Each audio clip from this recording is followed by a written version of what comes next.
All right. No idea what all that was about. So I apologize to all of you guys. Um, Nate, I am as confused, if not more, than you. So I had everything scheduled, but the problem was because I was on the road while I scheduled the live stream, I had to do it on my phone. Well, I didn't know that apparently, if you schedule a live stream on your phone, it forces the link and everything so that you can only broadcast on your phone when you try to link up onto that scheduled episode. So I was sitting here, I had the thing broadcasting and talking to nobody. So I have a feeling that it's going to not be a very well uh, participated live stream tonight because everybody's going to be going um, to the wrong link, and there's not going to be anything there. So it might be just a very small amount of you guys.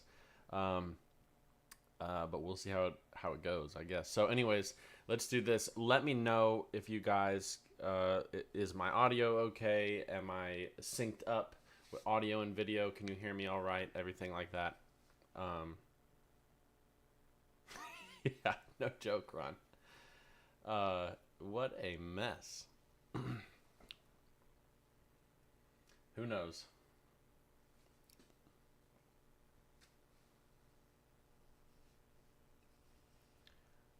So, anyways, we'll go with that. Okay, good. Audio and video is good. If you guys don't mind, give me a few seconds to put up. I'm just gonna post on social media real quick this new link so people don't get confused. And while I'm doing that, I would love if you guys can put together any questions you may have for me that you want to talk about. And then after I get done posting this, I'm going to come back. I'll answer the questions, but then also kind of go through a little bit of what my plan is for this episode and following ones this week.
Okay.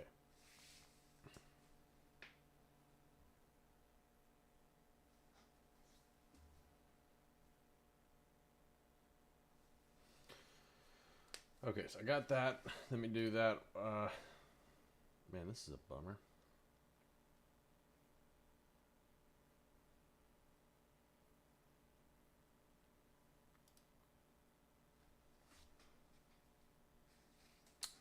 Okay, so while you guys are putting together some questions, I'll kind of give a little bit of a description of what the plan is. So tonight is going to be well, let me back up a little bit and give the volume is on the low end. How's that sound? No, we don't want to do that. That's a bad joke. I just turned the gain all the way up. Um, Anyways, what was I saying? Mind blank. Sorry, Tom. I'm in a weird mood. Um, anyways, so basically what happened is the last couple episodes, we had a tornado in Arkansas, tornado warnings. I don't know if it actually touched down. And there were sirens going off. I unfortunately live right next to a tornado siren. So if there happens to be one going off, it's so loud that you guys would hear it. So I had that, and it was actually pretty bad. My Wi-Fi was not working very well, and I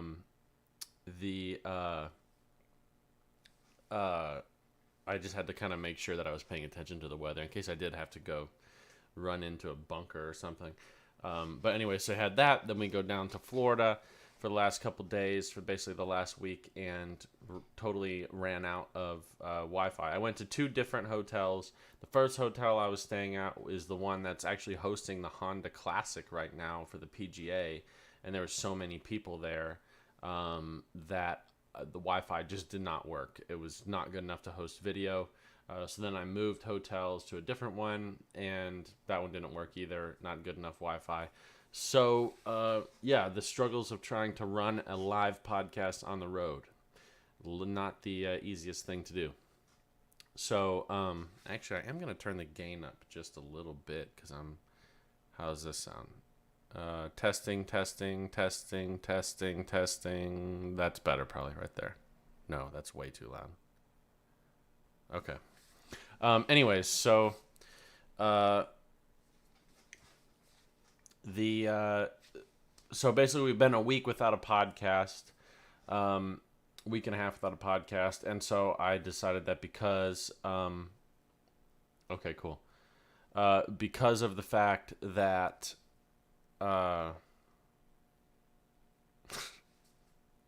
let me know where you want my audio, guys. Right now I have the gain at about 60%, so I can go up. I'm afraid to go too high and blow somebody's eardrums out, so let me know if you guys want me to just go a little higher. But anyways, okay, so we're good now. This week is going to be like somewhat of a marathon of podcasts. And what I'm going to do is be doing a couple YouTube lives, but I'm going to structure them. I'm going to basically be releasing them at different times because I want to be able to access people in a bunch of different time zones, countries, and stuff like that. So I'm going to be putting out a lot of content this week, but essentially it's going to be all over the place in terms of time, and it's going to be a lot of it is going to be interactive content, but I also have some guests episodes and some planned content. So what's cool about the podcast, the part of the podcast that we're at right now in terms of this, the structure of it, is that we're kind of at the point now where for the first month and a half, we introduce the important things that we need to be focusing on, lay the foundation for all of that structure, and so now we can start going more in depth into little things. And in order to do that, I'm going to pull people in as guests and kind of use their expertise in things, or just their different perspective in different topics to kind of just help educate you guys. So I want to use this episode, which is kind of a bummer that link didn't work, because we're gonna have so many people going to the wrong URL, so we're probably not going to get that much engagement today. But I want to use today to kind of get a feel from you guys about what topics you would like me to cover, what type of things that you're feeling like you're struggling with right now in your shooting. If you've gone through all the content of the podcast, where you found a lot of interest and possibly would like me to go back and dive deeper into. And then if you have any specific people you'd like me to have on as interviewees, we get some of that information for you. So it's going to be a little bit of a hangout. I want to answer your questions. If any of you have gone to the tournaments, help you out a little bit. But then also I have some questions for you guys. So we'll be doing that. And that should be good. So we'll start off now with any questions. I'm going to read through this. It looks like 409 Kuztom says, what's your favorite choke construction? I enjoy shooting chokes that are made out of some type of metal in a cylindrical tube shape that constricts from the bore diameter to whatever choke constriction I'm looking for. That's generally what my favorite construction of a choke is. I'm just kidding. So I know that's a typo, but I'm just just giving you crap. My favorite choke constriction is, so I don't actually have choke tubes in my gun. But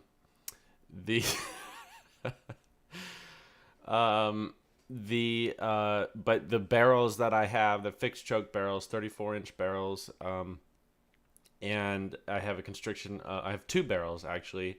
The one that I've been shooting more frequently recently has been 24 thousandths constriction in each barrel, but the other barrel that I have is a 28 thousandths constriction. So I think somewhere in there, basically you're looking at improved modified or so.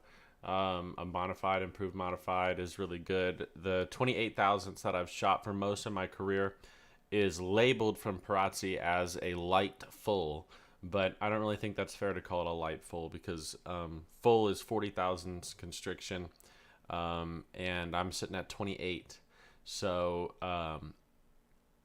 I would consider it really just like a improved modified, but that's what I tend to go with. And I also sell a lot of Perazzis that are all custom built, and I don't necessarily recommend that constriction of choke for people that are buying the guns, depending on what you're looking for. If you're looking for a clay target shooting gun, I think a really great constriction, if you're getting fixed chokes, which I believe is better, is just 20 thousandths. I think for the average competitor, 20 thousandths constriction in both barrels is fantastic. I think that's as good as you want to get.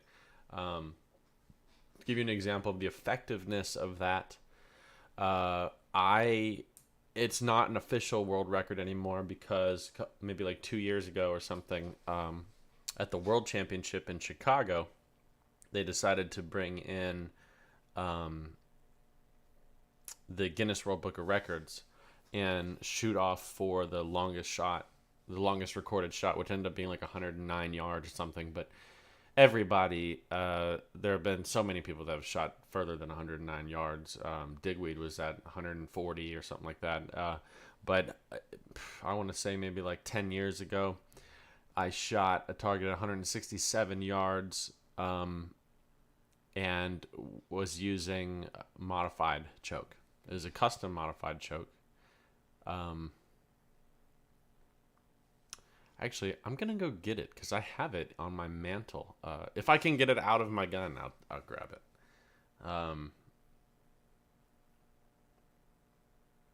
Yeah, Digweed was using either 6 or 5 shot. Whatever he used, I used the same thing. I'll be right back. I'll get my chokes.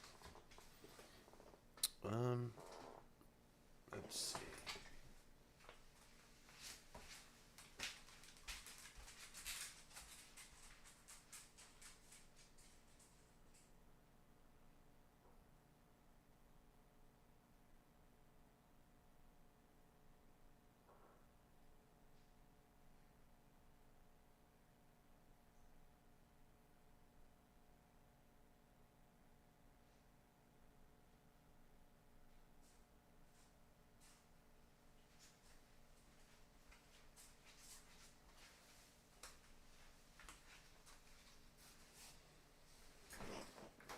Okay, so absolutely hopeless to try to get these choke tubes out of this gun.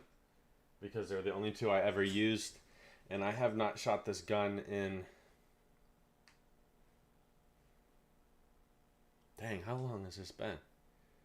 13 years, maybe? 13 or 14 years. So I'm just going to show you them. Let's see if we can get the camera to focus. There we go. I have a feeling that Trevor might know what these chokes are, but other than that, I don't know if anybody else will know. This is what, 167 yards. I shot him with those chokes. I can't show you the gun, though.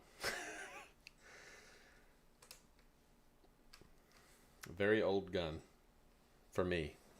It's not an old gun. But it was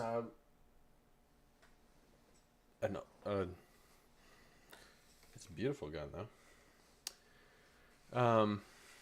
Okay. Let's see. Todd found my store with my free swag. I need to send him. Yes, I do.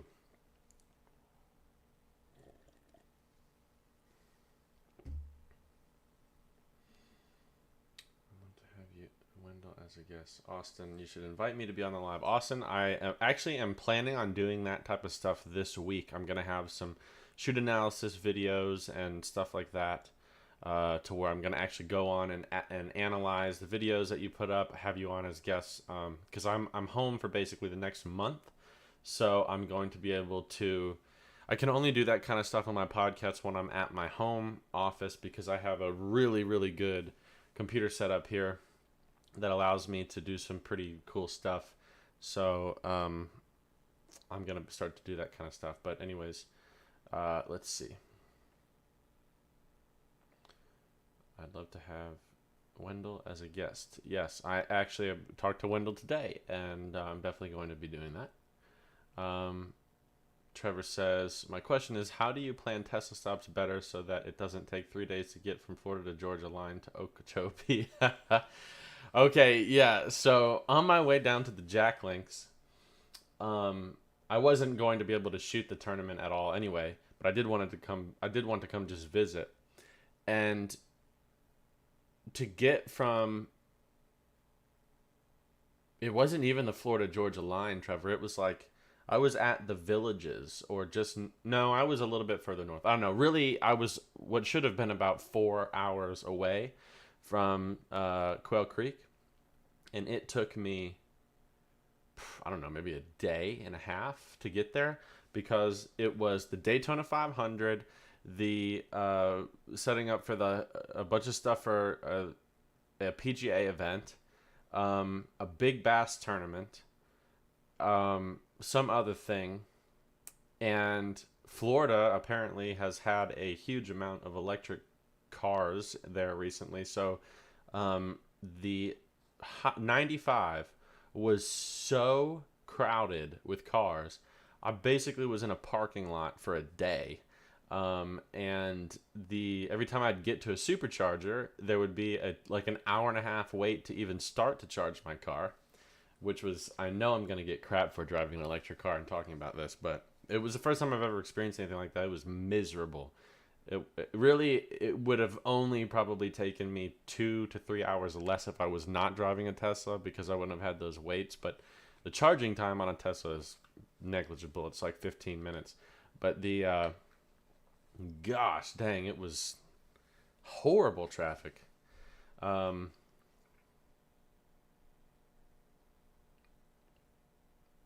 Oh, awesome, Todd. Todd, send me a picture of what the new sidekicks look like, because I'm very curious to what the difference between those and mine, and I probably am going to get some.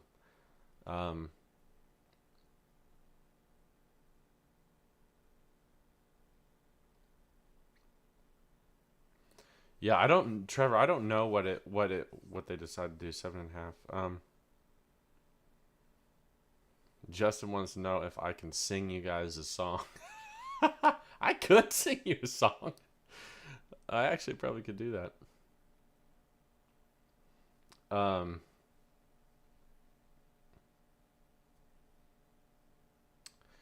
Let's see. A helicopter. Now I'm curious about the about the song thing. I have my audio interface here that my amp is actually plugged into it. If I use my guitar, but I don't know how loud it would be if I did that, because I won't be able to hear it if I plug it in. I don't know what it would sound like. I'm gonna try. I just want to see. I'm curious about this. Let me try this.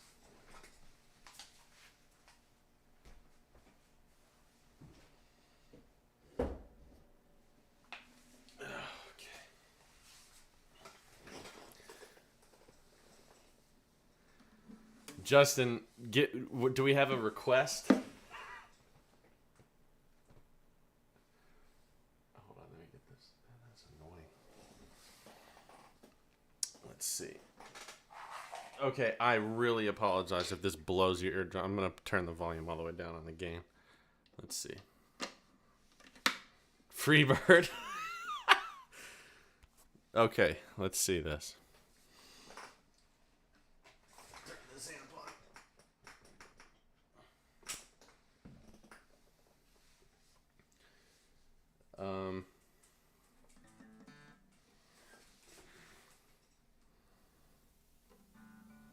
Can you guys hear that? I might have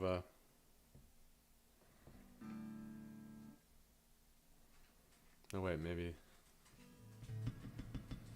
I think you can.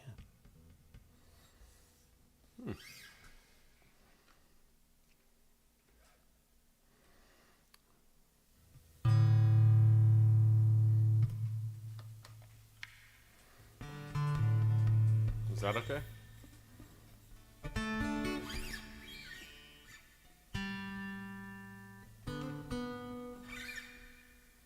Turn it up. I'm afraid. I don't know how loud it'll be. I've never done this before. Let's see what song we want. I see a Tyler Childers. You guys want a Tyler Childers song? Let me think of some Tyler Childers songs. I can do. This is very educational. How about Nose to the Grindstone?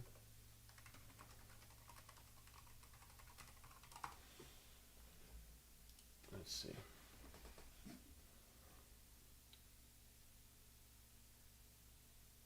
Let me hear Nose to the Grindstone first, because I don't remember how it sounds. I gotta be able to play it.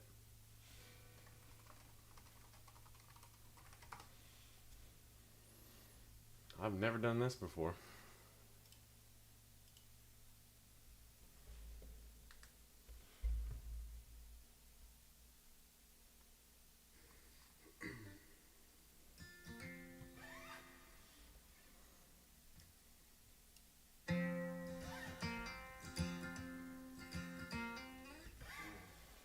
Capo.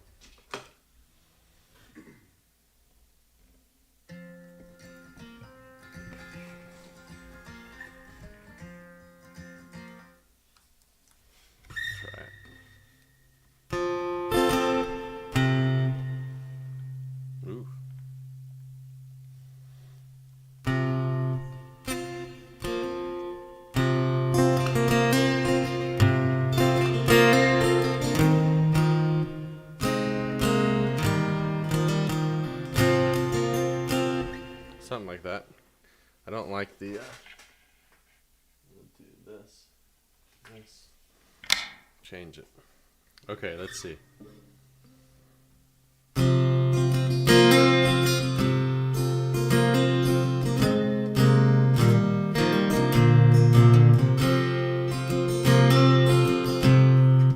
Why does that sound so weird? I was playing some rock music earlier, and so I have a lot of weird settings on my whole deal here.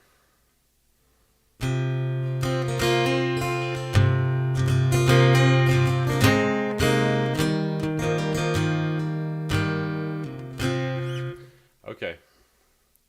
I guess we'll, let's do it. I gotta hear how he sings it. It's a camera thing, Ron. Oh, no, that was Nate. county gold. Fucked up his back, couldn't work anymore.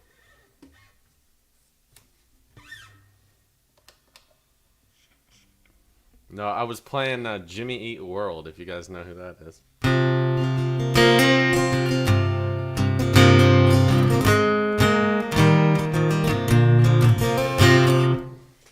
me do this, hold on.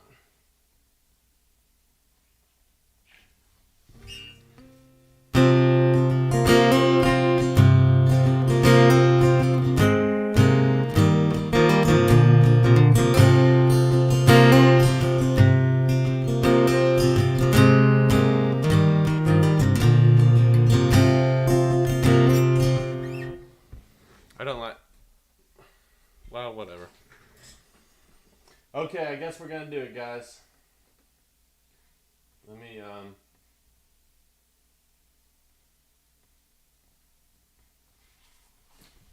Just something sounds weird about this.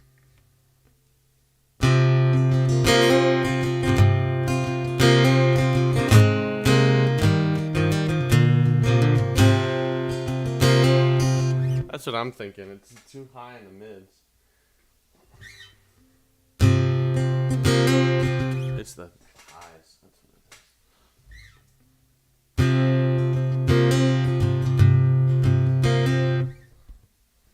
We're gonna go to the old school.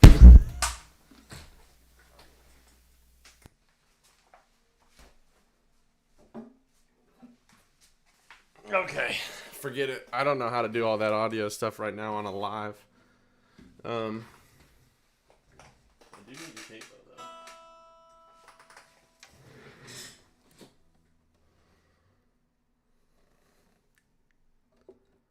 There we go. It's a Fender Acoustic Junior.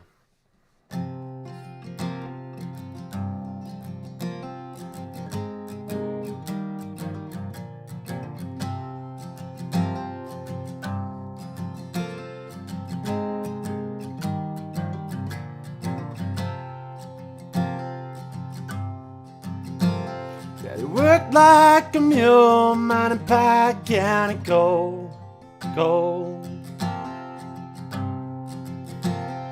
Messed up his back, he couldn't work anymore. Said one of these days, you get out those hills, keep your nose to the grindstone and out of the pills.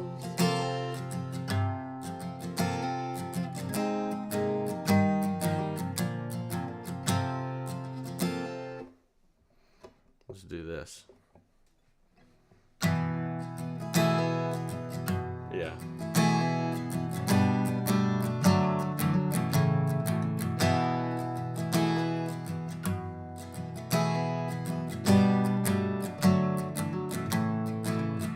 Here we go.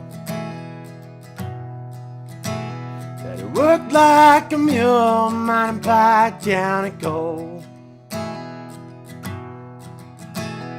He messed up his back, he couldn't work anymore. One of these days, get out those hills, your nose to the grindstone and out of the pills. See, the ways of the world bring nothing but tears. Keep the Lord in your heart, you'll have nothing to fear. Best life you can, don't lie and don't steal, your nose to the grindstone and out of the pills. I don't know how he plays the chorus, I didn't listen to it yet, but it's like, Daddy, I've been trying, can't get your break, something like that. There's too much in this world, can't seem to shake. I don't know. That's all you guys get. If you come up with another song, I'll play it for you.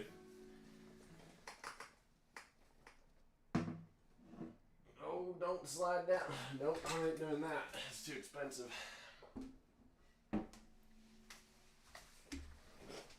Well, that was embarrassing. All right.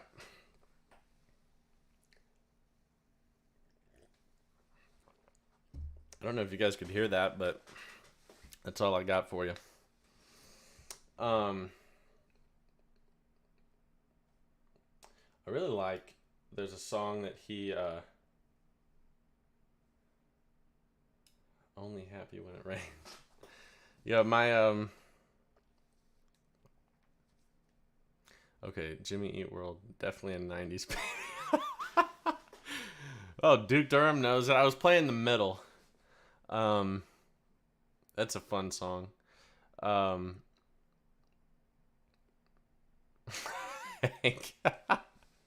I was not planning on singing songs, but I had a request, so I figured, what the heck. Um, so I don't know how good that sounds over a live stream, but I'll take it. Why do you think Dickweed likes to shoot several presentations coming from behind? It's a visual mechanical thing. Um, uh, so sorry, I'm trying to catch up on the comments here. The That's a good question. I don't. If I'm being honest, I've shot with Digweed a few times, and I just don't pay attention to how he shoots. I don't really pay. I never honestly ever pay attention to how anybody shoots when I'm shooting with them, unless they're a student. I'm shooting with them for the purpose of trying to learn about what they're doing. But oh dang, Simon and Garfunkel. That sounds awesome. Um, but I can't say that I know what targets he comes from behind on, and I don't. So unfortunately, Armando, I can't really answer your question. But if you happen to have a video that question is referencing that you send to me, I might be able to look at it and let you know. At least you'll have a fallback if you can't shoot. I don't know if people would pay me to sing and play guitar. I don't know if I'm that good. Trevor says, I tried getting Wendell to convince David not to sing and stick to guitar. I tried getting Wendell to convince David not to sing and stick to guitar. I can do both of them mediocrely well. So I would love to be able to, at a tournament, do some songs with Wendell. Like me playing less complicated guitar stuff and him doing more complex guitar stuff and both of us singing. That'd be very cool. Wendell actually not only is an amazing guitarist, but he has a great voice. It's bloody hot as usual. What's up, Brad? Okay, let's see. Man, you guys are throwing more. Do you guys want another song? I guess I can do another one. Aldo Borelli says, Chantel's battles, and I'm gonna guess it's probably auto-corrected you. Shondel's Batus and Loopers. Can you help us with your strategy on how to approach and plan on the segments? Yeah, let me see. I may have something that I could use. I have this little deal. I don't know how well it's going to work. Or I don't know where it is. Let me see.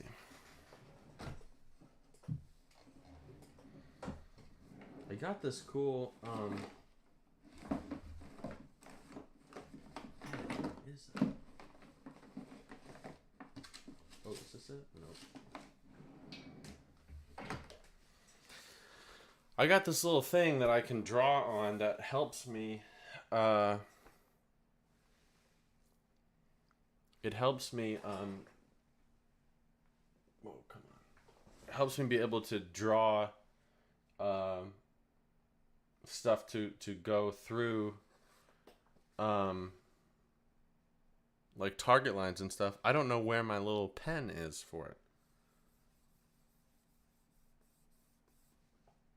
Down with the sickness. Let me look that up. That might be a pretty fun one to play.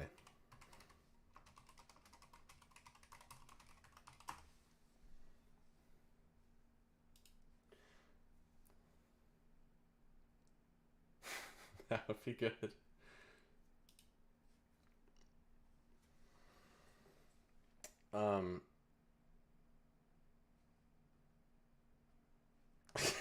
Yeah, Hank, might maybe not to sing. This is what I'm gonna do. I'm gonna have a bunch of people on for my live streams, and I'm gonna start it off, and I'll be singing, and you have to send me tips to stop singing.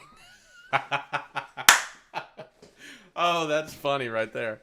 I like that business model. That's hilarious. If you want me to shut up, you gotta pay me. Oh man.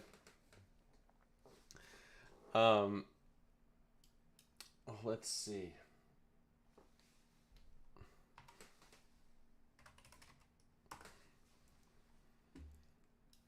I'm gonna do this.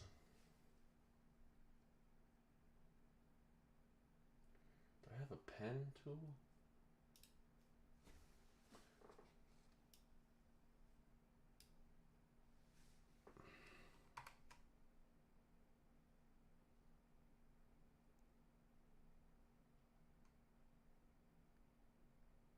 I know, Trevor. Can you tell I'm like trying to pay attention to too many things at the same time? I'm wanting to.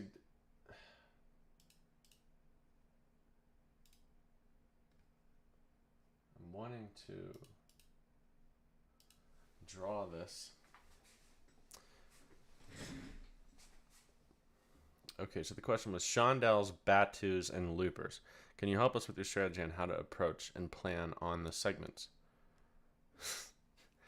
Okay, so let's do this.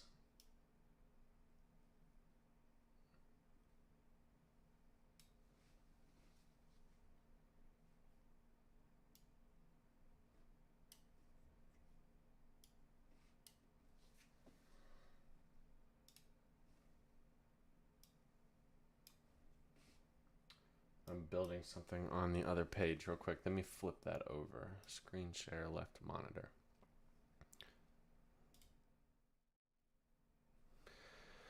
Okay, can you guys hear me okay on this? Let me know. We'll do... I can't find my little pen, so I'm going to have to do it with my mouse, so it's not great. So we had chandelles, batus, and loopers. Okay, so really, I'm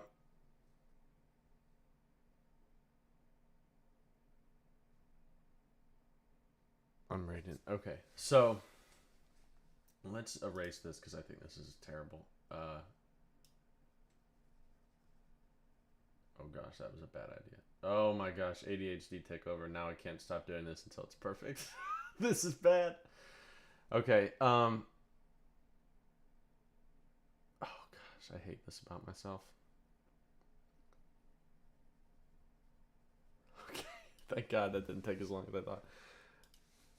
I want to do this. That's better. Okay, so this thing on the top is more along the lines of a batu. Let me zoom in. There we go. So this is more along the lines of what a batu would be. I guess it would maybe more or less be, no, more or less be like that. That's how they tend to fall. And so interestingly, who asked this question? Aldo Borelli. I don't shoot any target different. Every target that I shoot, I do exactly the same. My camera is terrible. I'm going to switch this to manual focus.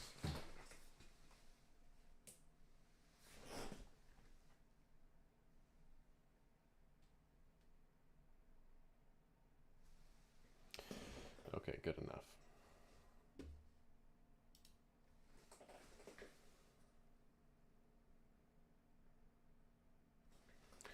Okay, so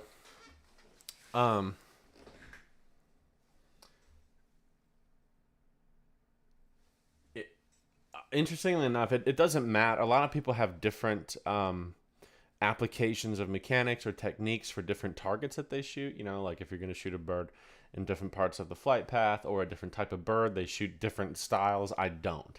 I shoot the exact same application of the exact same mechanics on every target that I ever shoot. Rabbit, batu, chandelle, teal, crosser, quartering bird, incoming bird, tower, driven, everything. It's all exactly the same. And basically, you know, I'm never going to go as in depth answering questions on here as I would like in a lesson or on a video call, because it's not that I don't want to give away information. I don't mind giving away free information. What I do mind, though, is that I have to be ethical to my students that work with me and spend a lot of their hard-earned money to take lessons from me. And it's not fair to them for me to give stuff away for free if they've already spent a lot of money paying for it. So what I will do is I'll answer you.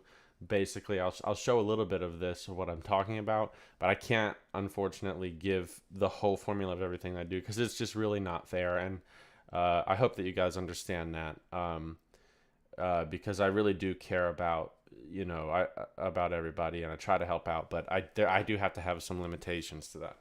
So anyways, if this is a batu, basically I have to determine where I want to shoot it. Colorblind mode is, I don't know what color is red. I'm going to go with this one. Okay, so we'll just have one breakpoint, another breakpoint, and another breakpoint. Whoa, sorry, I hope that wasn't loud.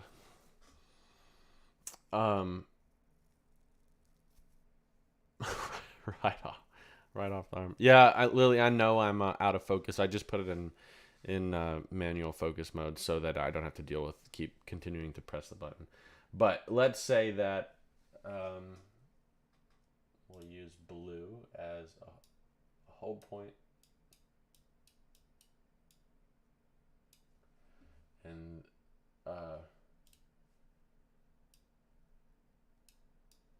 this is going to be breakpoint 1, breakpoint 2, breakpoint 3. Just 3 different places I would shoot it. Here's basically my approach in a simplified version, and this is unfortunately not going to, you're going to be like, what? But no matter where I shoot this bird, whether it be breakpoint 1, 2, or 3, or anywhere in between, I'm always going to have the same hold point, because for me, starting with the bird at the same time and the same speed is very, very important in order to develop proprioceptive feedback between the target and me. That's how I allow my brain to control the movement of my body so that it puts the gun in the correct place. If I create a conscious insertion where I am putting the gun in a place, if I'm halfway through the line inserting on the bird at a specific rate at a specific place in front of it in terms of a predetermined lead or something, then I'm injecting consciousness into my movement, and that, by definition, neurologically and visually, prohibits that proprioceptive feedback loop of my movement. So I don't want to do that. I want to maintain being able to control the gun non-consciously and move the gun non-consciously, so I don't have an insertion point. I have a hold point that is an objective point, objective, objective point, meaning that it is right no matter where I'm shooting. There's only one answer for a hold point on that bird on that day in that light for me. And that's where I can start in time with the bird without being beat, without having to wait for it.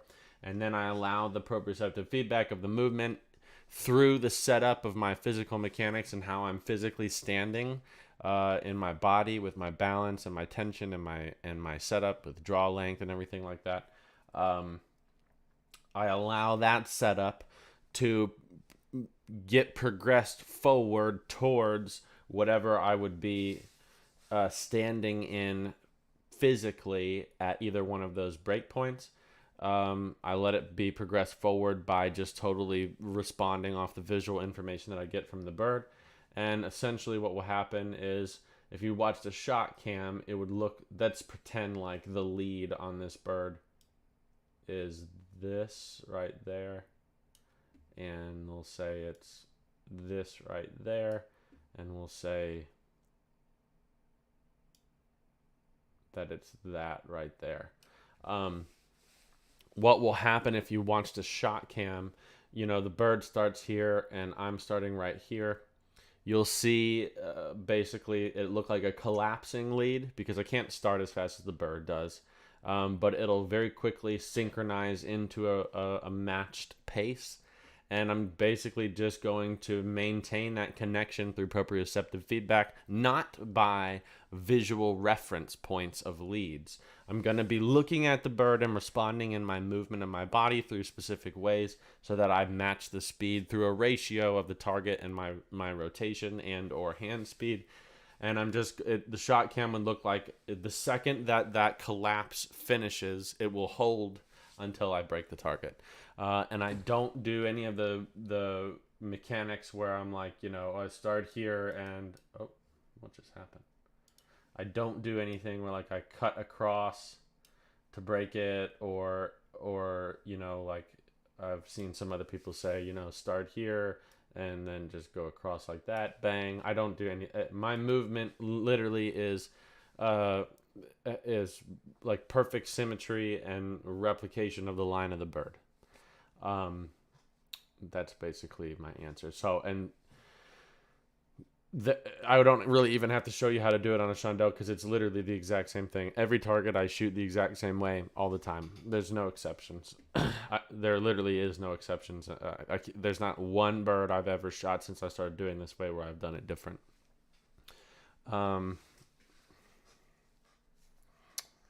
Let's see.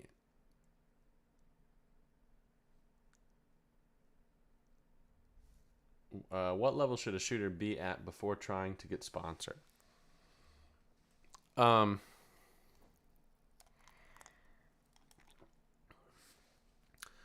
Autonomotion. That's a cool name. What? Tell me the background of your username. That's pretty cool. I just spilled water all over my desk. Okay, so let's go back here. I'm going to switch to my main camera.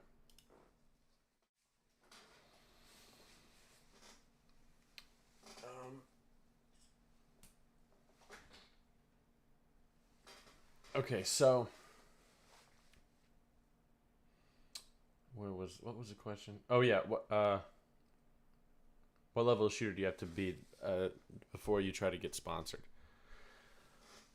I don't really think automation and autonomous. That's cool. I like it. And no problem, Aldo. I would love to be able to go more in depth. But here's my suggestion for you. I'm going to get back to your autonomotion. Sorry. But let me answer something for Aldo real quick. When I start getting into shoot analysis videos where I'm going in depth and taking a video that you submit to me and analyzing it and talking about it, that's when you'll be able to find a real answer to that question. So what I would do is plan on recording yourself shooting those types of targets and let me help you through video analysis on my podcast. That way, that's the best way that I can answer that for you. Okay, so now back to autonomotion. That's a very good question, and I think there are essentially three different levels of the three different answers to it. I think number one, it would depend on what you're trying to filter your sponsorship through. Are you wanting specifically to be sponsored because of your shooting or not? Because if the answer to that is no, then I think that any person at any level can be sponsored at any time as long as they bring value to the company and can prove that you make the company more money than they spend on you. So if you have a um, if you have a good audience of people on social media, or if you are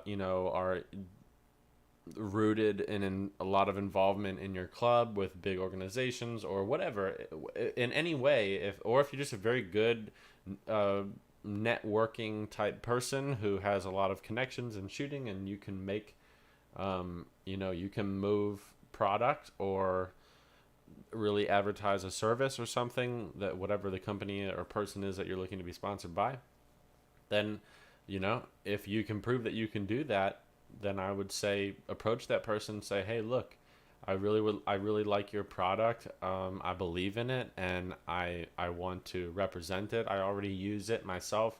I pay for it. I've bought it and I've been using it. I'm not asking for a free thing here. I'm saying that I want to legitimize my relationship with you more, and I want to find a way for us both to benefit through this. And here's what I plan on doing. This is my creative approach to the marketing of your product, and this is how much of an influence I can make in your sales, and then go from there and see what happens. So I don't really think that you have to wait till you're winning things to be sponsored. I think you would want to develop a resume if you want to be if you want to be a figurehead for the performance of a specific thing. But that's about all. I hope that, and if you tell me a little bit more information, I can answer you better. Like, I have to be generic and vague because I don't really know what product you're talking about, what your background is, and what you're looking to do. But I'd be more than happy to answer those questions for you.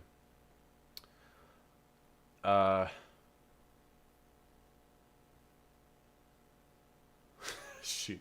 Yeah, Nate, wait until it shows some face and just be aiming at it completely, and use lead reduction and just shoot right at it. But if you use the type of lead reduction where you're pushing off the back foot, make sure that you understand that you actually have to shoot behind it, because it accelerates the shot so much that if you shoot right at it, you'll miss in front. That's the best way to do it.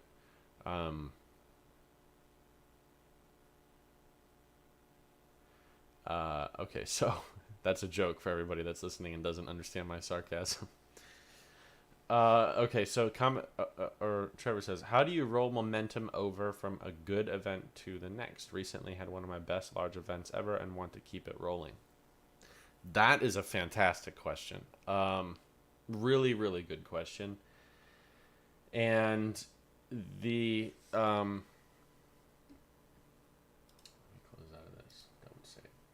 the reality of the answer to that kind of sucks, unfortunately. I'm going to get comfortable here. Because let me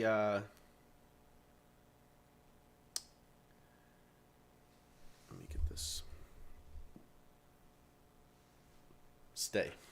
Okay, so here's the deal with that. Every person is going to have a different answer to that question.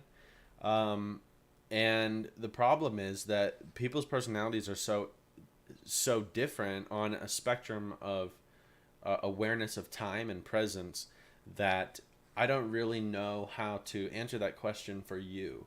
But I can answer it for myself.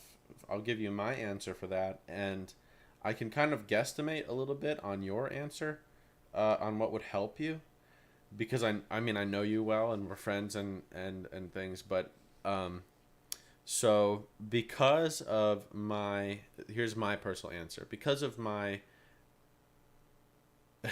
yes, exactly, Nate. Because of my ADHD, and I have very bad ADHD. One of the more potent symptoms that I have, so to speak, is like time blindness and object permanence. So I have an issue with object permanence and time blindness, where essentially what object permanence is like, if I'm not in person with a specific person or with a thing, then if it's not right in front of me and I'm looking at it, or if I'm not thinking about it, then I kind of just don't even think about it, and almost doesn't even exist to me until I see it again. So an example would be that, on a daily basis in my kitchen, I literally never know what are in my cabinets, because as soon as I close the cabinets and I stop thinking about it, I don't remember what's in what, because I can't see it. But as soon as I open it, then I know. If I sit and try to think about it, the only way for me to remember where they are is to remember where I put them, and I have to go through this visualized memory in my head. I'm like, okay, I put that there, I put that there. Okay, now I can put together the whole situation of where everything is, and now I see that, now I know where to go. But it's not just like autonomous for me to know things like that. The reason why that's important for this is because when you add on top of that like time blindness, the issue that comes up is that essentially I don't experience time or think about time through the filter of time. It's if I have so like Trevor, the last time that we were together a couple days ago, and we were out with Colleen on the blue course, or driving around on the golf cart. To me, I have no idea how many days ago that was. I don't know if, but like I remember it very vividly, and I remember events based off of like the emotions that I experience in them. So in terms of that whole issue with that, take for example, this is where it sounds very weird and it sounds like it'd be a huge problem, but it's actually a huge benefit in a lot of ways, and in other ways it is a big problem. But where it benefits me is like teaching. I don't know so like as soon as I leave a lesson with somebody, unless I pull up, if I look at your name on a piece of paper and then I have to try to see your face. I'm terrible with names, but as soon as I see a face, I immediately know a name. But as soon as I can see the name or the face, then it immediately recalls that memory for me, the last time I was with you, and I can remember the whole lesson. I can remember the conversations that we had. I can remember targets we were shooting to a level of which in lessons, the only reason I realized that this isn't normal is because I'd bring up things in lessons from previous lessons. People have no idea. They're like, how do you remember that? And just the way that it works, it's like compartmentalized. If I'm not in the middle of having to do it, it gets put in a box and it doesn't occupy a space in my head. As soon as I'm doing it, it comes out of the box and it feels like it just happened yesterday. So that's different levels of that are fairly relevant with people who have different levels or potency of ADHD. I know that you do. So the problem with carrying momentum for me is that I can't. It's not possible because I am very, very present in the moment. So if I'm at a tournament, the last tournament that I shot really, really well at, to me, either seems like right now if I'm thinking about it, or it doesn't exist if I'm thinking about what I'm doing in that moment, because of that object permanence and time blindness. So I can remember and recall and relive through experiences of other tournaments to build my confidence, but as soon as I pull myself away from that thought process, I'm not influencing the tournament anymore that I'm in the middle of, because I go back to thinking about the thing that I'm thinking. I'm so focused on the what's important right now thing with ADHD that I can't really pull an emotion from a previous thing into another. And I can't build momentum from tournament to tournament to tournament, because as soon as the tournament's over, I've already stopped thinking about it. Like literally when I won a world championship, Monday morning after winning the world championship and the award ceremony and everything, I get on the plane and I don't have any emotions for it. And so it's hard to build momentum. And basically the way that I use that to an advantage, because if it is a disadvantage not being able to build momentum, but it's an advantage not to be able to build momentum, because if you don't have momentum, it doesn't negatively affect me. So my performance is always very consistent and neutral, because I don't go through highs and lows. Because if I have a terrible performance the very next day or that very afternoon, it's irrelevant to me. If you are experiencing the same thing, which I know that our personalities are very similar, and I know that we have similar things with our ADHD, that I would imagine that it's probably fairly similar to you. It may not be as intense as it is for me, but what I would say is, instead of trying to build momentum, because for you, building momentum may actually pull your thoughts away from what's happening in the current moment. What I would try to do is use your ability to recall information and your ability to kind of like bounce around time in your head through some type of object permanence or time blindness to recall what you did in the event that you did well in, and then continue and basically stay in the moment of that process and pull that process into the current event that you're in. That will bring the thing that helped you build the momentum in the previous tournament into the new tournament without being able to try to use emotions that you're going to pull in, because it's going to be very hard for you to do that. I hope that I answered that. Give me any follow-up questions you may have on that, or if you're like, yeah, that doesn't relate to me at all, then I can give you a different answer. But that's what I'm assuming would be the best answer for you, based off of what I would make the assessment on, just from what I know, without ever having, talked about that with you. Okay. When you have time, can you talk a little about lutein and how it helps out the eyes? Yeah, basically, oh man, this is a long time since I've done anything with lutein, but from what I remember, essentially it's just essentially like a vitamin for your eyes, but it doesn't do anything short term.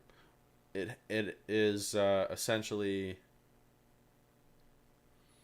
man, I don't remember what it is. If it's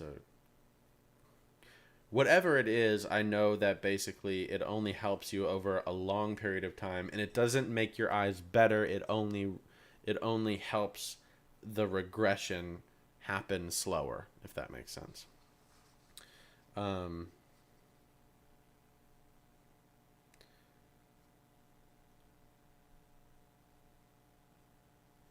Took me a little digging, but I found it because I wasn't getting any notifications for some reason. I think maybe, Duke, you're talking about this podcast? Yeah, long story short, there was a weird thing going on with when I scheduled this on the road on my phone, when I got on my computer to try to connect this live stream to that scheduled stream, it wouldn't work because it was wanting me to do it on a mobile device, which is kind of dumb. J Lo. All of us at Rochester Brooks are looking forward to your targets at 27th Spring Deuce. Awesome. J Lo. Who would that be? I wonder if I know. J Lo, you don't have to say your name, but tell me if I know you. Yeah, I'm really looking forward to it. Rochester Brooks is awesome. I love to set targets there. I love all the people there. It's so much fun to teach there. I absolutely love it. And I'm very excited that they got the tower up. That is going to be fantastic. Nate says, like my kid's neurologist said, the brain is a funny thing. I'm telling you, Nate, the brain is... The more you know about neurology, the more you realize you know nothing about the brain. It's like the more educated that I get on this, and I am, I don't have any academic degrees on stuff like this, but I study this type of stuff as if I did. So I can have good conversations, in-depth conversations, with doctors and this kind of stuff. And the more that I do learn about this stuff, literally, I start to think like, how could I even answer questions before? Because, like, I don't even, it makes me more confused because when I get questions about things like what Trevor's talking about, it's like, okay, well, how do you carry momentum from one thing to the next? It's like, well, I need to know exactly the way that your brain works for me to tell you that, because I can't give you an answer because it could be, it could be 180-degree opposite depending on how you think and how you experience emotions, and uh what type of you know, things that you're I hate to say disorders because they're not disorders, but you know, essentially what kind of neurological disorders you may or may not have. What, you know, there's so much stuff. It's like almost impossible to answer questions the more that you know. It's got to be a one-on-one basis. Um, let's see. Brad says, with the practice plan, I'm working on a singular specific move for improvement. How long do you continue and persist, time-wise and repetition-wise, working that move into the subconscious? With a practice plan and working on a singular specific move for improvement. Oh, okay. So the answer to that question is that I just go until I feel like I'm not making progress, or I have the inability to have consistency and accuracy in my movement. So basically, like when I start to experience fatigue and I feel like I'm not able to do what I'm trying to do with a high degree of consistency, separate that statement from what I talked about in the podcast of like the success of the movement that you're trying to learn. What I mean is that if I feel like I can't actually put forth the effort to do what I'm trying to do, whether or not it works or doesn't, when I start to get to that point, I stop. But that does not mean, so that could be, you know, 250 shots, 500 shots, 2,000 shots, who knows what it is, but it doesn't matter what that number is. It's never going to be enough. So what I just do is I just do as much as I can, and then I'll cycle through the things that I want to work on or the things I'm trying to learn in different practice sessions. But I'm always coming back to them. I never take the approach of like, okay, got it, move on to the next thing, never have to come back to that again. You always have to come back to it because you always have to rebuild and build it stronger and build it better and create more of you know, of that those all this stuff. And I'm incredibly ping-ponging back and forth in my head right now, so I can't think of specific words I'm trying to use, but that's the approach that you have to take. So basically the answer is as much as you can and still feel like you have the ability to make the move, put the effort into making the move that you're trying to do. I have yet to find any neurological research that shows like how many of the specific things that you need to do to actually seed it into being totally controlled by those CPGs, central pattern generators. If anybody else is a nerd enough to look into that kind of stuff, and you have found something, send that to me because I'd be very interested to know. Let's see what else we got. Yeah, Hank, I feel you on that one. Okay, so Trevor says, I don't know if that pertains to me because I'm a special kind of competitive. Accomplishing goals leaves me with the vivid emotional responses for a decent amount of time. I always was a momentum-based athlete, and even in my contest calling career, when I got on a roll, it led to more good performances, also led to major slumps too. Okay, so Trevor, let's see.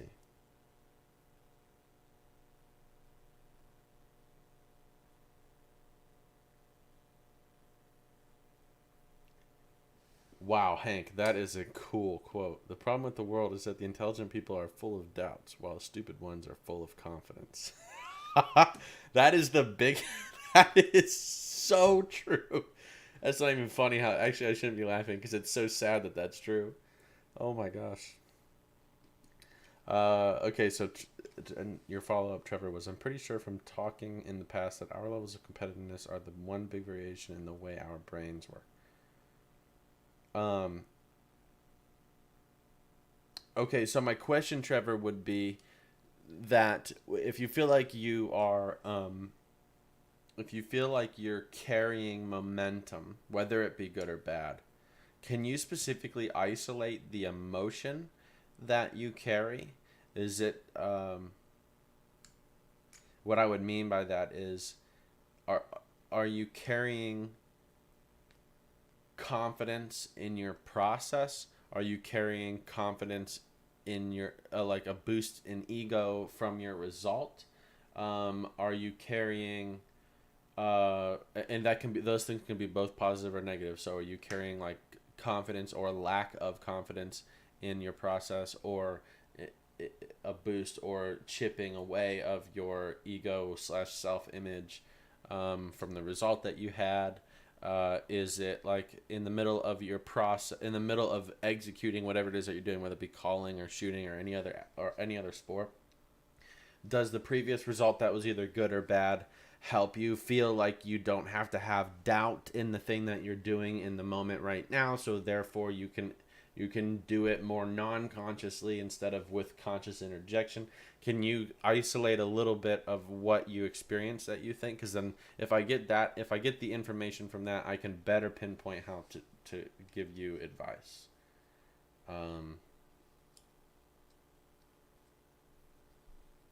That would be my best answer to you.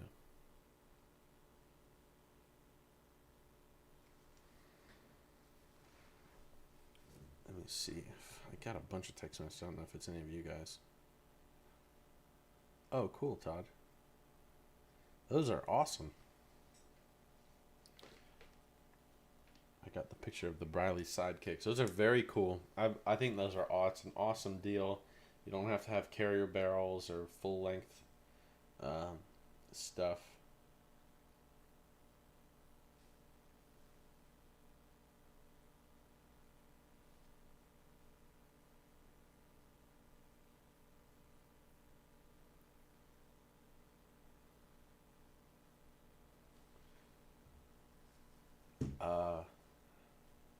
I'm just waiting for Trevor to let me know.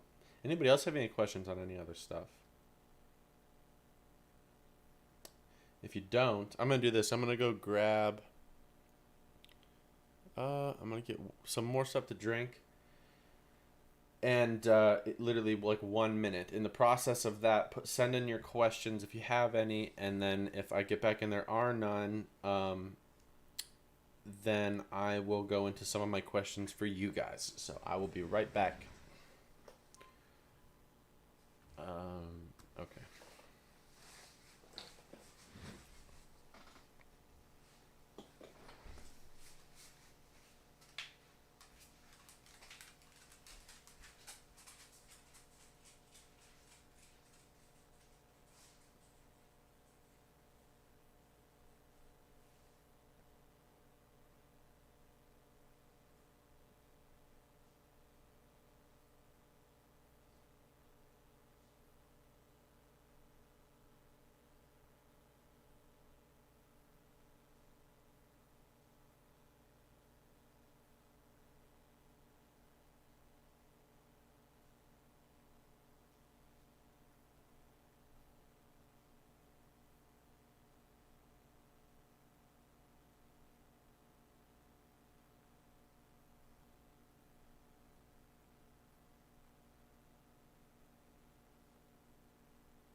All right.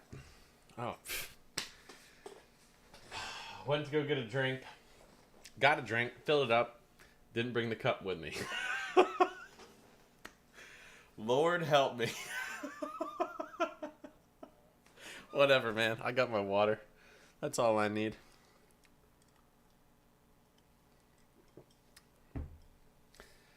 Sometimes we struggle, but we get through the day. Okay, so Trevor says, it definitely carry confidence in my process and execution over from good performances. It also just makes me want to strive to be better every time out. Okay. Let me think about this.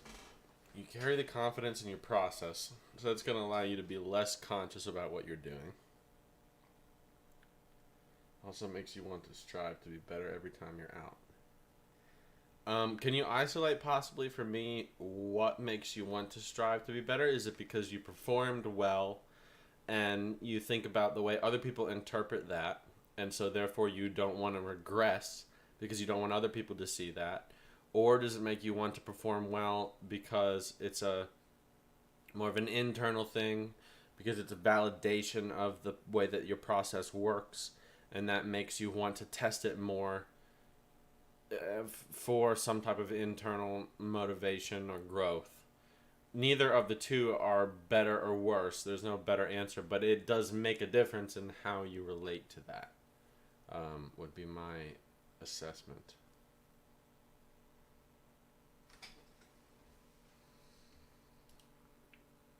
Let's see.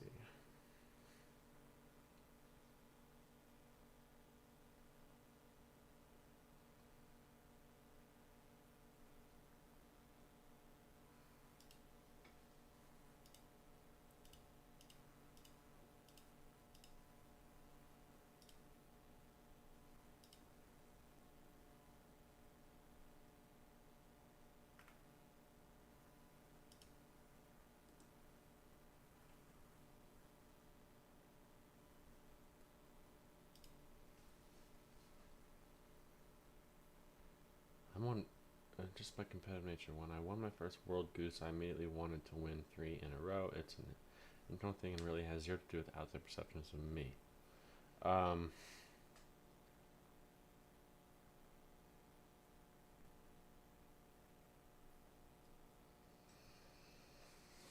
Okay, so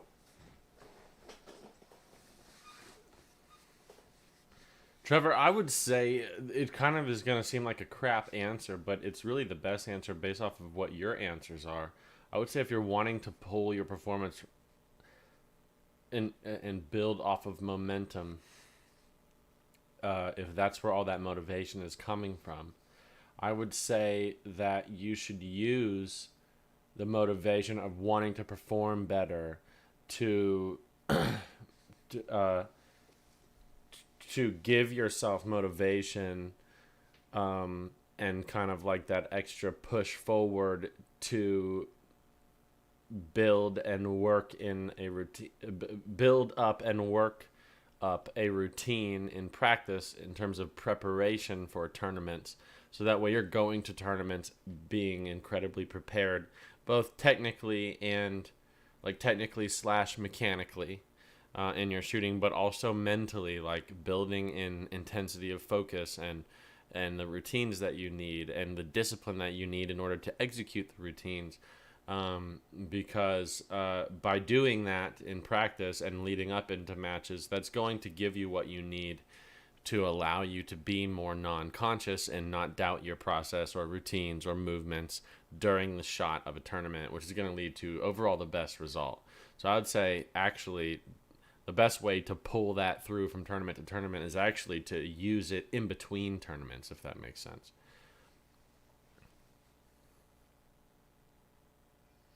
That would be my best advice. Okay, so since there wasn't really any more questions in between when I left and came back, this is what I'm going to do. So I'm going to give like a little bit of a synopsis or summary of what I plan on doing for the next couple episodes. And it's going to require some help from you guys. So, that means I actually have to practice. Yeah. That's why I'm thinking that it would be good, because I know, but from what you and I have had private conversations about with practice, I know that you, you feel the same way about practice as I do, which is that it's just kind of like hard to get the motivation to go out and actually do it. So, I would say that's the biggest missing link in your performance being consistent and as good as it can be. And so use that to push that forward and and fix your lowest hanging fruit, so to speak. But anyways, back to the plan for the rest of the week and some episodes moving forward. So what I want to do is to start to incorporate more submissions of your videos of your shooting. I'm not just talking to Trevor now, I'm talking to everybody. I want to use like submitted videos from you guys and your practices or your tournaments or whatever of your shooting to be able to go over and pull into the content of this podcast so that we can use it to help everybody as a community. What does that look like? Maybe your question. Basically, what I'm wanting to do is the content of the podcast so far in all the other episodes has been a lot about like building practice routines, setting up goals and things like that. And executing your practice routines. And then the most recent one was first results of tournaments and stuff like that. So the types of videos that I want from you guys are either going to be, like a video of you practicing, maybe like a video of you shooting 25 targets, like putting your camera up and shooting a pocket full of shells or 25 pair, 2 boxes of shells, and trying to rehearse the plan that you put together for that practice. And if you do send that type of video, if you upload that type of video, I would also want to see your practice plan so that I can compare what you're doing to what what you're trying to do on paper and what you set up.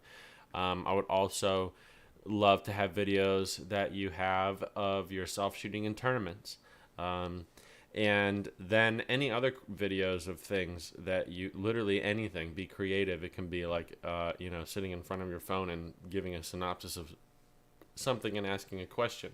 But the unique way that I want to do this, both to help with marketing the podcast and to make it easiest for me to be able to keep track of, is that it just takes too much server space, and it would require me, I used to do it where you could upload a video to a file or a document online sharing file, and the problem is that's just really, really complicated, because then after all of you guys do that, I have to create a link. You'd have to find the link. You have to go there. You have to upload it. You got to make sure you put it in the right file. And sometimes by uploading one, if I'm making it all public, then you all have access to everybody else's stuff, and sometimes it might accidentally get deleted or moved around or corrupted. A bunch of problems. And then after that you upload them, then I have to download them all, create other files, and it's just too complicated. So what I want to do is I actually want your shooting videos to be on your own social media. So I want you to, anything that you want me to look at, I want to have you publish them, whether it be on your Instagram or Facebook, but upload a video of the thing that you want me to analyze in upcoming episodes. And I just want you to hashtag Journey Shooting Podcast. So, and I'm going to type it like this. You just got to do this. Actually, no. We're going to hashtag Journey Podcast. And can you guys spell analysis? Journey Podcast.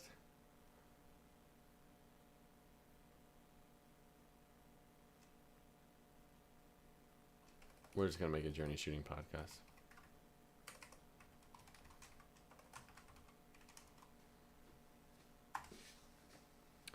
So whenever you post a thing, just hashtag Journey Shooting Podcast. And then what that does for me is it makes it really, really easy for me to just go to Facebook.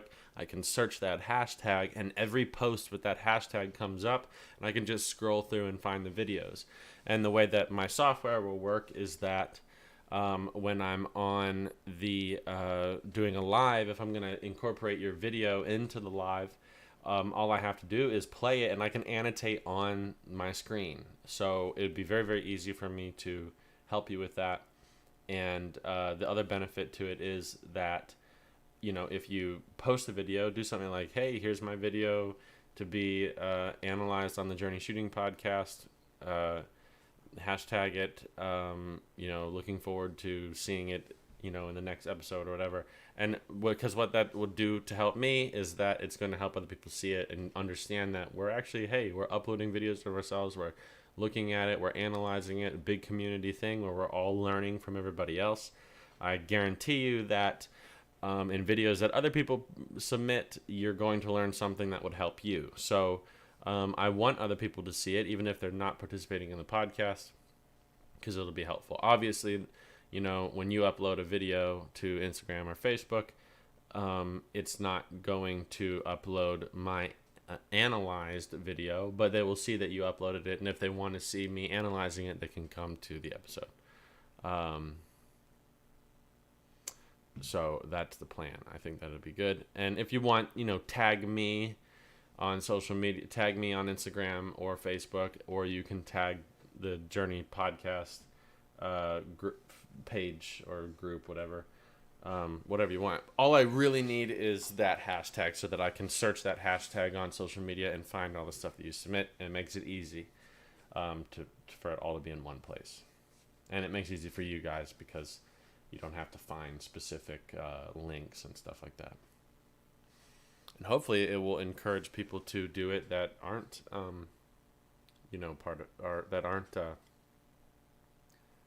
that don't know what it is. They'll see like, oh, cool, I can put a video up and hashtag it, and then we can do it.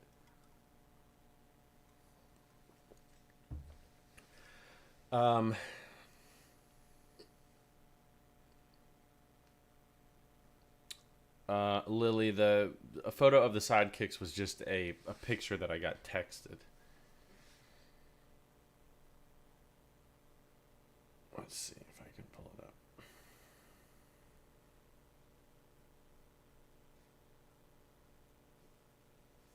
Just this.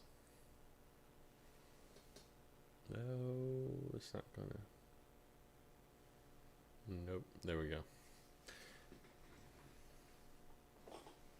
I knew that would happen.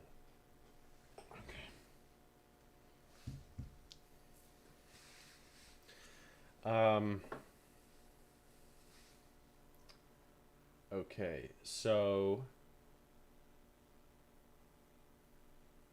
anybody have any questions on that? How to do it? What type of videos they post? And any questions on that whole process?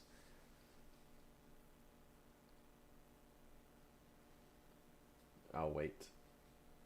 While I'm waiting, I will go get the cup that I filled up with something to drink but never brought with me. So I'll be right back. Oh man, I'm so easy to make fun of.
I'll get some film. Oh, okay. So Duke,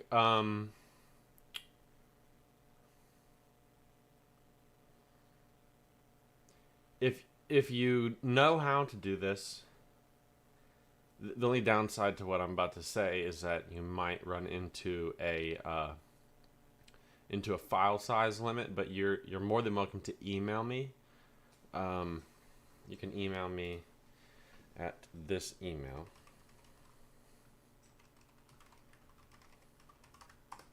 But you're more than welcome to take a video. If you don't have social media, you're more than welcome to take a video, put it into an email, and send it to that email. and I'll be able to get it. So that would work too. Let's see. Joe. Hey, Joe, what's up? He says, Joe, I got your text, but I've been on I haven't been able to answer you. I haven't even been able to. I didn't open it yet because I knew if I opened it, I'd lose the little thing that says that it's a new message, and I would forget about it. So I haven't opened it yet. I'll text you back later though. Anyways, it says when using a shot cam for me, it changes the balance and feel of my gun. I notice I can't shoot as subconsciously as I'm used to. Do you feel any of this when you're shooting with a shot cam? I'm laughing at the Neanderthal and I love you anyway comments. The answer to that question is, let me ask you first actually, which shot cam, have you tried the new shot cam, the number 4, the version 4 shot cam? But to answer your question, yeah, I mean, I can tell if there's 1 or 2 shells in my gun, or none. And if there's 1 shell, I can tell what barrel it's in, the top or bottom barrel, by picking it up and trying to move it around. So obviously I can tell if there's a shot cam on there. And it does feel a little different. I will tell you that the position of the shot cam influences how much you feel. You can... One thing that I'm curious to try with the new shot cam is the it records in such better video quality, and it has different fields of view that I'm curious to see if you can have the widest field of view and put it all the way back towards your hand so it's not at the end of the barrel and doesn't amplify the weight of it. Record in 4K quality, widest field of view, and then in post editing, crop it so that you don't see the barrel down the top of the video, and then I'm very curious to see how that works. I know that it would. I mean, the new shot cam quality is insanely good. Let's pull it up. I want to show you guys this. It's awesome. I was just talking to them.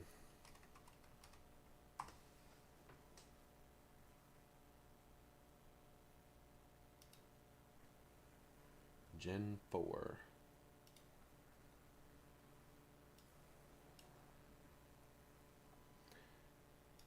Left monitor, screen share. Okay, so 4K resolution, has a lot easier attachment to the barrel. I mean, look at the difference in quality in this compared to the older shot cams. It's like, I mean, this is 4K quality, and the frames per second is really, really high.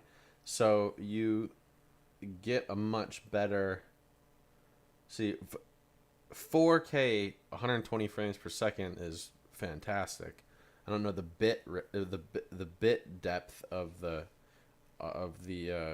quality, but I mean that's pretty awesome, and it's got an adjustable zoom 2 to 8 times zoom. So I think you could probably put the camera basically at the end of at the end of the forend, zoom it in so you don't see the barrel on the top of the video, and I think it would be awesome. You know, if you look at the difference, this is, you know, 1080p in the ShotCam 3 versus 4K in the ShotCam 4. Oh, it's 4K at 60, and well, I mean, this is pretty common. Even my DSLR and my mirrorless cameras, they don't record 4K 120. That's an insane file size. But it's 18 degree field of view all the way for the ShotCam 3. The new one has 44 degree field of view all the way to an 11. That's, I mean, that's pretty awesome. I'm gonna start to use ShotCam a lot in a lot of the videos and the analysis that we use for the podcast, and I'm pretty excited about it. I think it's going to be really good.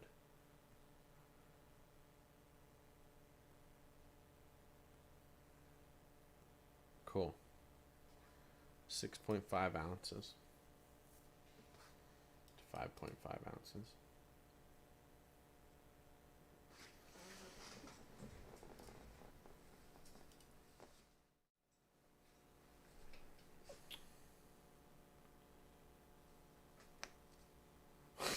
Trevor, that'd be cool to get some shot cam footage of that.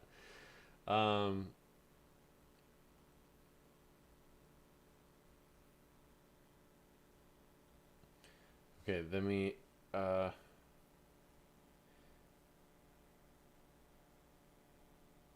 cool. So it says, hey David, off-topic question. Do you see the PSCA coming back or an organization similar to the PSCA coming anytime soon? A little bit of an off-topic question, but we don't really have a topic for questions, so feel free to ask anything you guys want.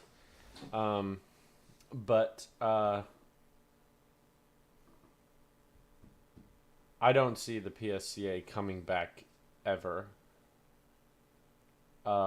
which is very unfortunate. I just don't.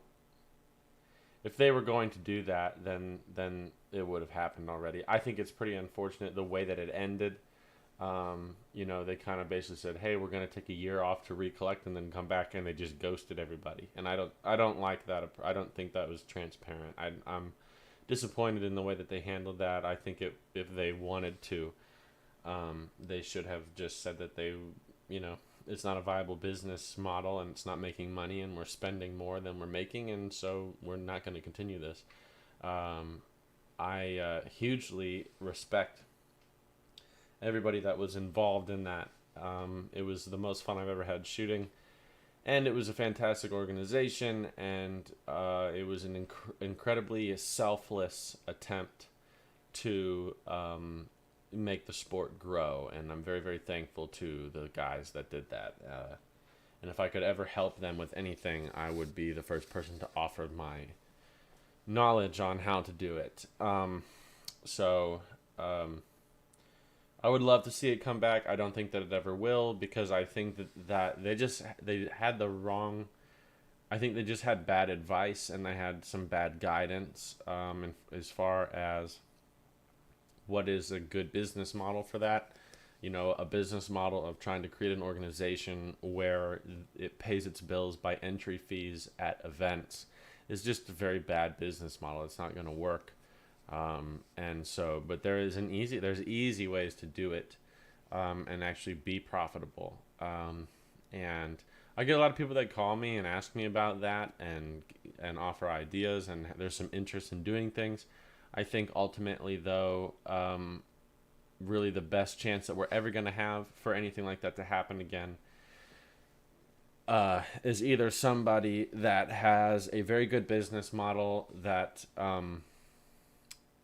brings in all the right people, or if the professionals take it upon themselves. I will also say, though, that the NSCA and Mark Balthazar and some other guys like Jason Rambo and Justin, I don't know if you're still here, but Justin Barker and Jason Rambo and Mark Balthazar and the NSCA were involved in the Super Squad thing at the National Championship this year in 2022.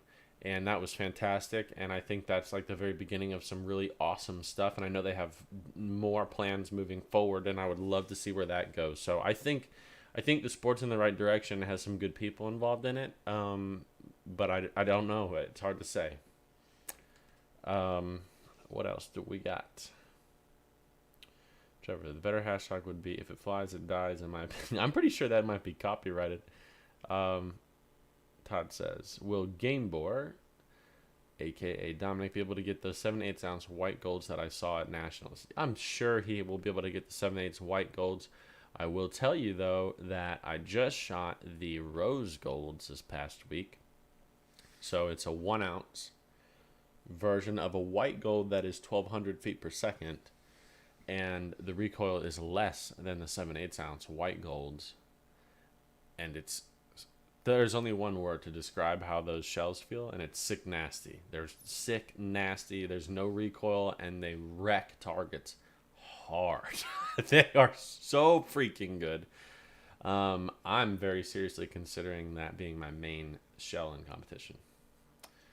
Have not yet been able to try the Onyx. That is a 1,400 feet per second load American. I think it's 1,600 or 1,650 European speed. But America, it's 1,400, I believe. But they have the Game Boy Quad Seal wad technology in a plastic wad that allows there to be a much better efficiency in the gas seal, so they can use less powder and have less recoil. So essentially, to get that speed, they don't need as much powder, so to speak, as what you would normally consider would be required for something like that.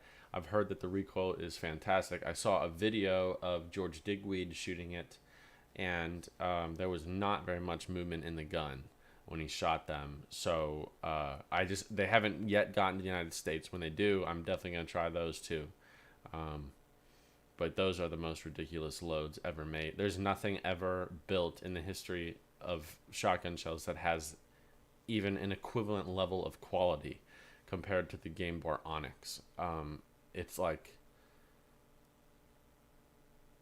hilarious to me. It's like the coolest marketing Halo product I've ever seen of any. I mean, it's just a company saying, we want to show everybody else what we can do, and we can do something that nobody else can because we're a small company. We don't need to go through a bunch of hoops to get something done, and we have access to have the highest production quality and build quality possible.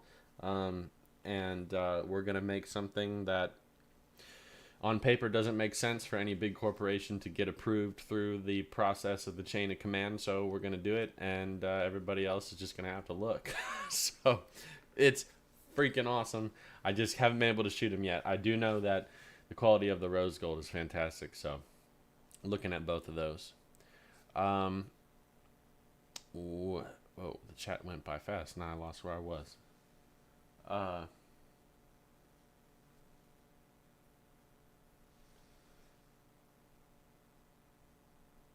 Let's see. Test video uploaded on YouTube and sent the link to your email listed above. Let me know if it worked.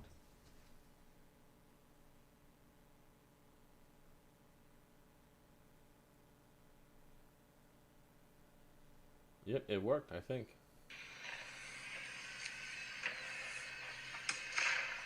Yep. I got it. Cool. What else? Where is it?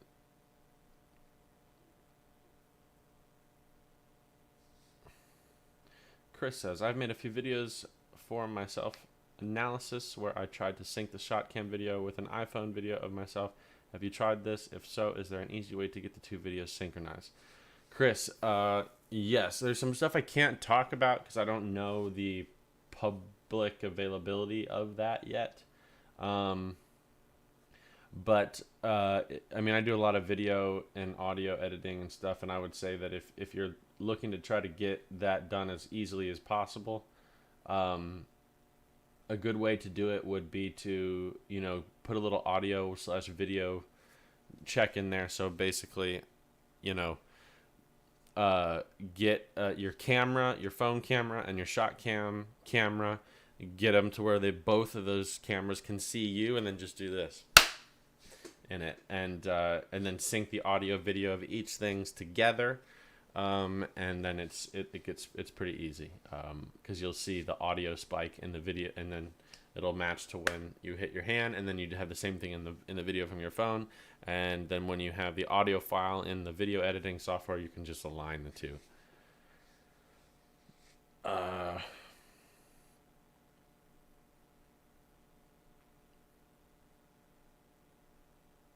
So Lily, you're saying that you need someone to come shoot with you to video. Actually, the easiest thing to do. Do I have one here? Yeah, I do. Hold on.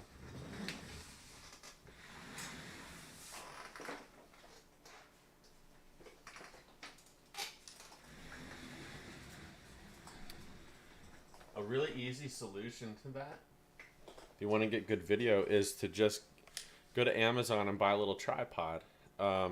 And you can buy tripods for phones or iPads, and then just set the tripod up behind you shooting, and then you can get everything. It makes it very, very easy. If you don't have a tripod, you can even use, you can even just, like when I've done some videos where I just put the, on the back of a Polaris, I stack a few boxes of shells, and I just put my phone like on the boxes of shells, and I lean it against there, and I record it, and then I use that video. But yeah, let's see.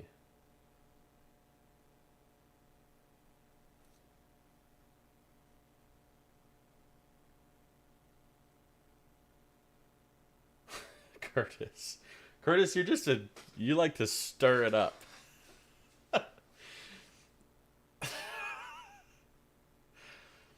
Yeah, there's no red dot for you to measure your lead on the shot cam. Well, that's because that you just got to use lead reduction, shoot at everything. You don't need to worry about it.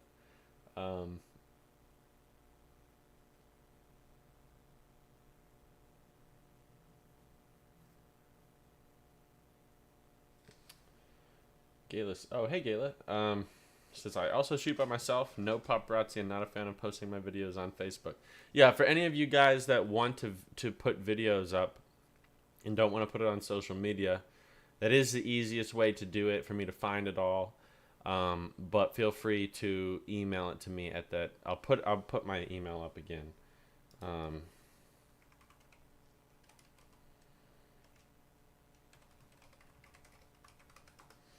And you can send me an email with the video or videos of you shooting. But keep in mind that if you send me those videos, I don't know how many people are going to send videos, so I might not be able to do them all. But the purpose of this would be to use the videos on the podcast to analyze, to help you, but also use that publicly to help other people and create a discussion. So if any of you don't want me to do that on my podcast with your shooting videos, then don't send them, because for any reason, privacy or whatever, you don't want that up. But I would say to anybody, if the reason why you wouldn't want me to use the video on there would be because of, like, you would feel embarrassed if it was wrong or something, I would say, obviously that's a valid concern, but the community of people that we're building here is, I think everybody respects everybody else enough, and everybody's at so many different levels of their journey in shooting that I think it would only be an encouraging environment with any of that. So I wouldn't worry if anybody has hesitation for that. I know every single one of you on here, and I wouldn't worry. Let's see.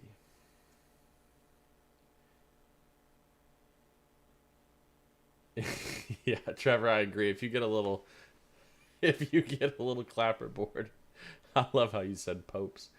Let's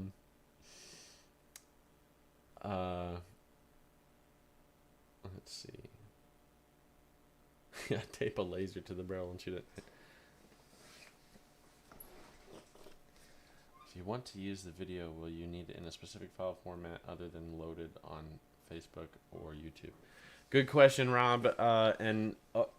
Traditionally, yes, but the way I'm going to do it is that I'm going to use a bunch of software, basically, where I can use the video live that's on the social media to be able to annotate it. So I wouldn't worry. It doesn't need to be in a specific format, because I'm going to be annotating and stuff on multi-layers of screens, so to speak. So I can be able to play the video and record the screen and annotate on the screen that is recording the video. It's kind of a complex thing, but it doesn't matter what file format. It'll be easy.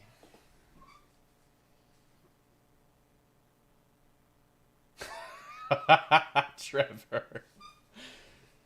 Oh, yeah, we'll have to get Maybe, Trevor, you can start a shooters OnlyFans. Oh my gosh.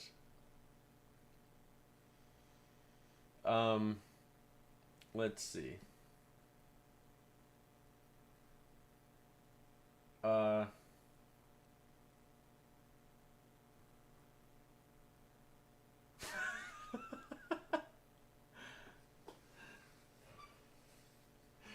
Trevor, that might be a good business. You never know.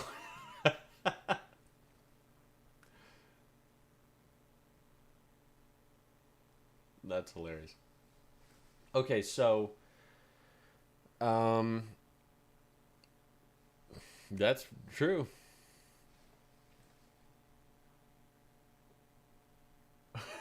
You guys.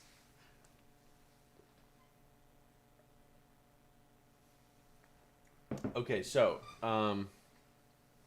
next topic of questions. Unless you guys have more questions, feel free to um, submit any questions that you have. But my next topic that I want to talk about is topics for the podcast and or guest interviews. So my question would be, I would love for you guys to, in the comments, let me know of people that you would like to have me have as a guest on the podcast to interview. And if you have specific people in mind, and just that's all that you have, like a specific person you would like to have on there, then tell me that. Just write it down in the comments right now. Or if you have a specific thing that you want me to talk about with that person, then add that as well. Or if you have just a specific topic and you don't really care about a specific person, I would totally do that as well. So just any suggestions for topics and interviews and guests I would love to have, because I'm wanting to put together some information and some content to use other people's perspectives to kind of pull into making the podcasts periodically have the ability to be educational through the style of like a question and answer type interview, and like a discussion. I would definitely actually also love to have people with different points of view on of things that I have said, so we can go into discussion on it. But just give me some of your suggestions.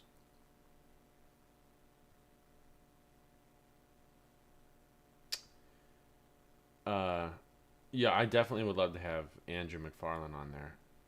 That's a great suggestion, Joe. I actually already have him on my guest list. I want to bring him on to talk about the influence of the geometry of stock design and how that influences movement and proprioceptive connection. I can have him on there. I can be the one to kind of talk about the neurology of it, and he can be the one to talk about the geometry and the physiology of it. It could be a super cool podcast. Let's see, Rob. Yeah, I'm in the process of scheduling Wendell, and I've already talked to Ben. I'm gonna have both of them on. The one with Ben is gonna be really interesting because I want to talk about something that is kind of a view that he holds to be fairly. He has a very strong viewpoint on something that I have a very strong viewpoint in the opposite direction on, and I want to have him on here to talk about it, for us to go back and forth and kind of go deep into what it means, why we each feel the way that we do, and kind of like challenge each other back and forth. I think it would be really good. It's very hard in other podcasts like if you have two pros on with differences in opinions on things, it's hard for the podcast host to navigate that, because it's kind of a little bit scary, and they don't want to make anybody look bad, and they're kind of sometimes a little bit, and rightfully so, I understand, so I don't criticize, but a lot of times in the process of that, it's just hard to really have a debate, because as a podcast host, if you're just the question person, you don't really know what to go in on. But I know if I am the host and the guest at the same time, but also have a guest on that has a different opinion than me, it'd be very easy for me to have an awesome conversation with them because I'm comfortable in asking them questions and being able to phrase it in a way that doesn't sound insulting, but actually is more educational and is an actual debate as opposed to an argument. Because the really, the whole encompassing viewpoint on different opinions actually is it's actually really interesting when you get really in depth with it, because what you start to understand is actually both viewpoints are correct dependent on the filter at which you're going about that whatever topic of information is that you're discussing. So really the purpose of them would be to identify the differences in the approach, identify why they need to be different depending on what approach you're taking, and then talk about what happens when you combine the two with one approach, like combining approaches and methods to kind of have a blend of the two and why it does or does not work. And then, it would be cool. It would be very, very cool podcast. I think very, very educational. Let's see. Dr. Human on here. Yeah. That would be fantastic. Okay. I have actually. I don't want to get hopes up on that.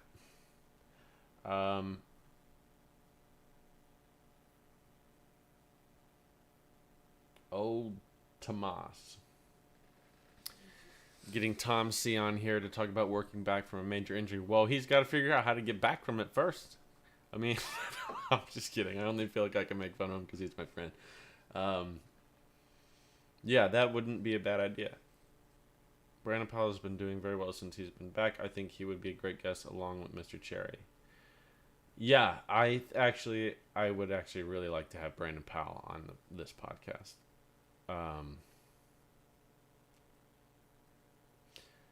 If I have Brandon Powell, I would want to do that conversation in person. And so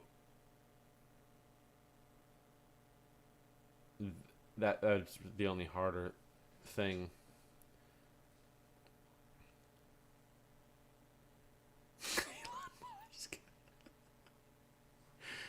Oh man. The structural integrity of electrical tape stocks. They have great elasticity. Let's see. Trevor says Ben has no pre-shot routine, just load and go, and yours is 3 minutes long. So I guess that might be it. No, actually, it has a lot to do with the basically barrel awareness is a big topic I want to talk to him about. Barrel awareness and lead, and the consciousness or non-consciousness of that. Falds Windsor or Kim Rohde. Definitely. When I have guests like that, those are people that I don't want to. So people like Falds or Mark or Kim. I don't know if I'll have Kim Rohde on there. But and like Brandon Powell and guys like that, people who I have not really done an interview with before. So like Ben Huswaith would be easy for me to do over a video call because we've done so many podcasts together before. Brandon Powell, because of the type of things that I would want to go over with him and talk about with him, I would want to be able to do that in person because I think you get a much better quality podcast. If the two of us can read each other's body language and I can feel that out and make sure that the podcast goes where I would want it to go. And Falls and Windsor, those are both good friends of mine, but there's not that many podcasts out with them, so I would probably want to do that in person too, probably sometime. I don't know, but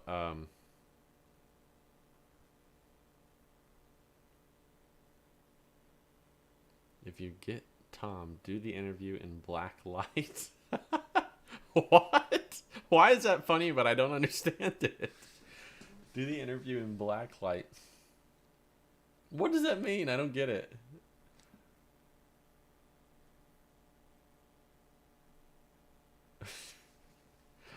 Sam Green would be good. He would actually. I know Sam. I'm not necessarily friends with Sam Green because it's when have we really been able to develop a friendship? But I've shot with him a lot when we were younger kids, and I have a lot of respect for him. I think he's a nice guy. So here's the thing I want to say though, because some of these podcast guests,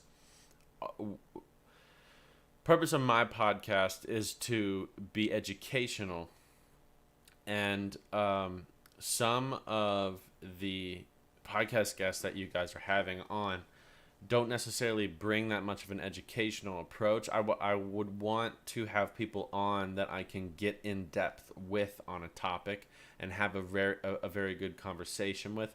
I don't want to have somebody on as a guest to be an interview. Like, tell me about yourself. Tell me about what your history is. Talk to me about the biggest thing you've ever won. What mechanical style do you shoot? That's not what I want to be. That's not what I want this podcast to be, because both the Dead Parrot podcast and Shotgun Sports podcast do that very well. And they do much more than that, but they also do that, and I don't need to do that. I want to have it to where I can bring people in that both have the ability to go in depth on something, and have. This is going to sound like it's going to be an insult to some people on this list, and I don't mean it that way. But I want them to be able to have the intellectual capability of discussing a topic where they don't feel like, because I'm coming at it from a different perspective from them, that they have to defend their point of view. I would want them to feel like we can discuss the points of view and learn from each other. And so in order to be able to do that, they have to understand what they're talking about really well, which means they probably should be either intellectual in terms of a very cognitive approach to what they do, or teach a good amount. And so, or if it's a specific topic, like I don't really know anything about Brandon Powell's teaching or how cognitive he is in his mechanics. But what I would love to talk to Brandon Powell about on this podcast would be, honestly, kind of a lot about through the filter of the question that Trevor asked me earlier on, which is, carrying and building momentum from tournament to tournament, and what kind of motivates and influences him to shoot well and put the focus in. Because a lot of people look at Brandon, if you look at his if you look at his resume of the last couple of years since he came back, basically since last year or 2 years ago, whenever that was, he's been very, very dominant. And I think, and if he listens to this, he may take insult to what I'm about to say, but a lot of people look at him as being, like this insanely talented shooter that is, far and above a lot of other people, and I just hugely disagree with that. I don't think that he is a freak of nature talent. I think that he has found a way to motivate himself more than anybody else at a tournament. And the reason, he's no better than anybody else that he's beating. It's just that he wants to win more than anybody else there. And there's so much work involved in being able to win a tournament that you really have to have something pushing you through that work in order to do it. And he kind of came back with a chip on his shoulder, wanting to prove something when everybody else didn't really have anything like that. And it's easy for him to win right now because every tournament that he goes to, he feels like, F you guys, I'm going to prove to you that I'm better than you.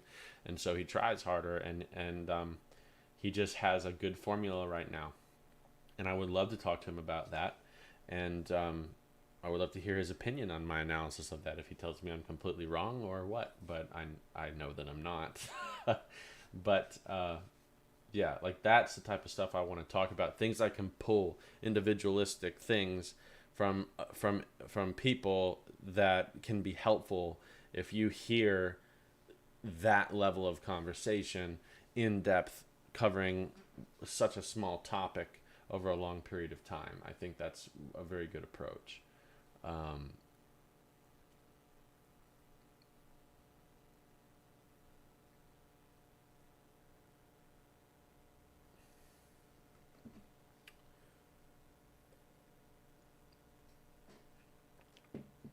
let's see. Maybe have Justin or Jason be the gravel holder for the debate conversation. They might want to rebroadcast it. Yeah, I mean that kind of stuff I would do with them, but this is something different. I'm wanting to do. I'm wanting to have a one-on-one conversation with these people, not go back and forth and answer the same questions. That's I don't want it to be a hosted debate. I want it to be a conversation. Um,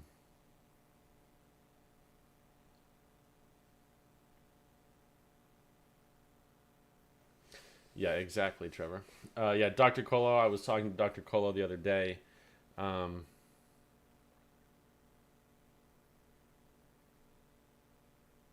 Oh, Duke, it doesn't have to be someone that's a friend of mine that I'm comfortable with having a back and forth with. I just want to know specific.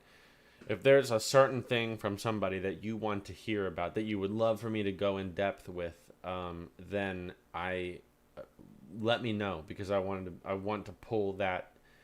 I want to bring the availability that I have access to anybody into uh, something that people can learn from.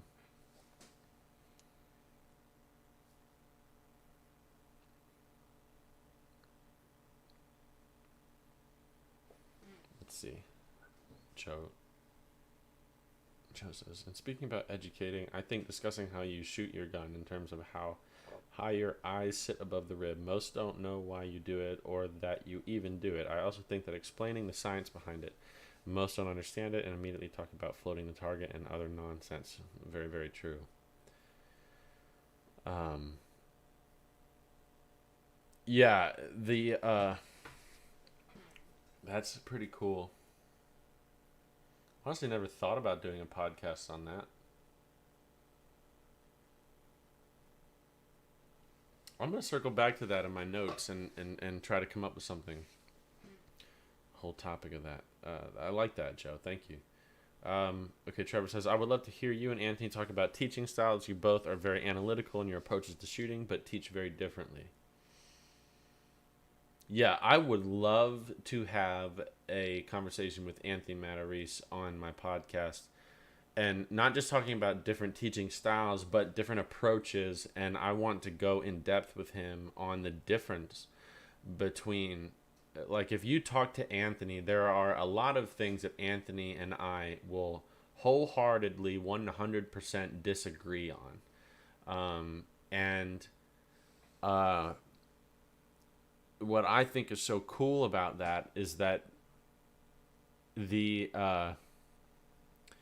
through the filter of the two of our mechanics. So, like, if you do what Anthony teaches you to do, anything that I tell you to do is going to be less good than what he tells you to do. And I'm talking about, like, individual variables of things. So, like, if you take the whole overarching theme of the way that Anthony shoots, but you try to adopt one of the things that I do, not necessarily target wise, but let's say just how you use your eyes or where your whole point is or that kind of stuff, like small mechanical variables.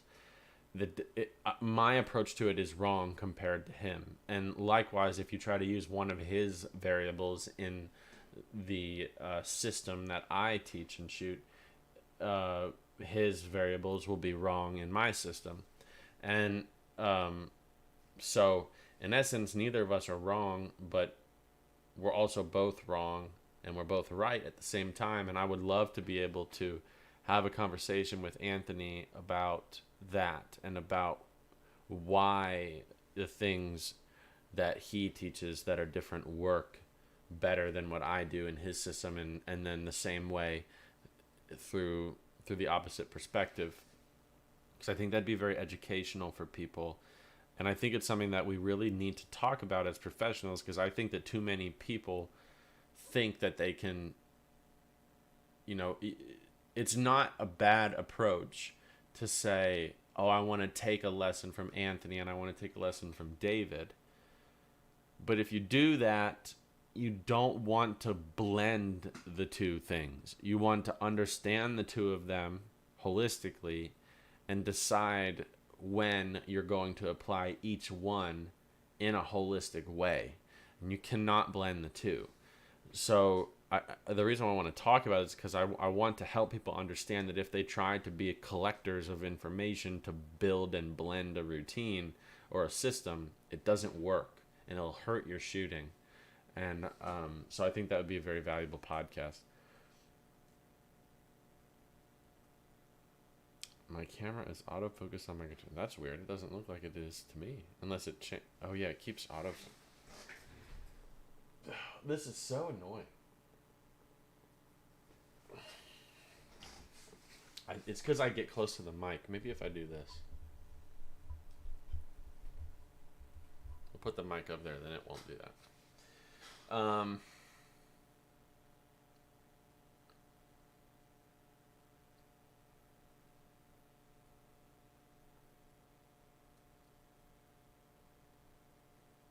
Oh yeah, thing along the lines of being I'm the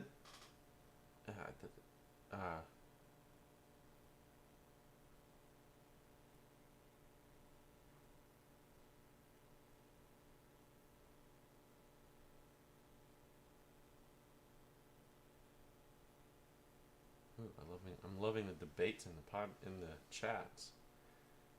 In teaching, you have to dumb it down for a majority of shooters. A big thing to being a good teacher is getting your point across in language that students can understand. Getting to the science of it will just confuse most. Understand that what I'm saying is that he has his following that actually gets the way he educates. However, most aren't that way. That's why many people teach in much more simplistic terms. Video technician by Maud Dick. Yeah, I mean, it would be good to go through the science and understanding the purpose of the way that I shoot so people can understand that. And while I was reading that, I came up with another good idea, and I already forget what it was. What was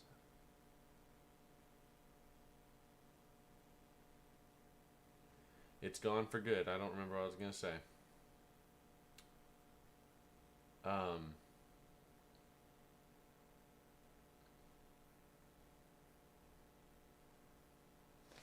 Yeah.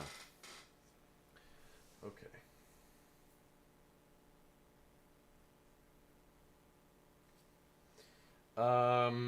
Okay, so I like those ideas.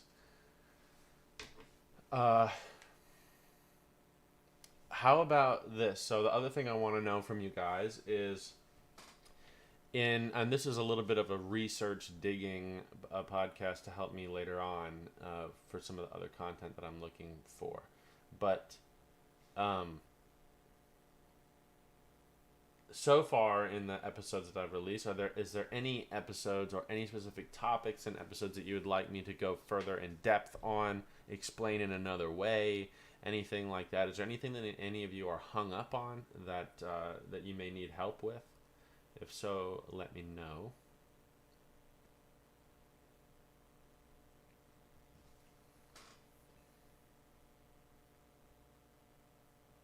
Let's see.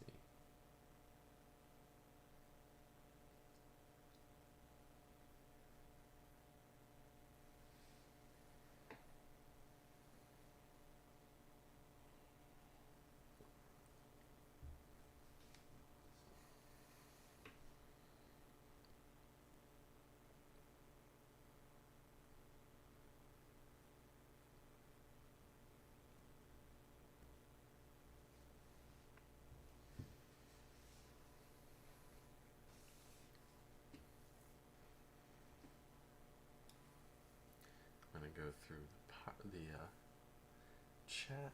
Let's see what else we got. Did I miss anybody's questions in any way?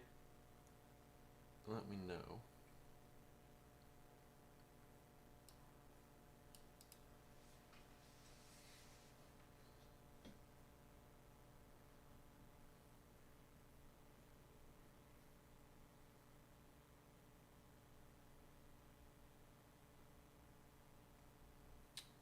Don't think so.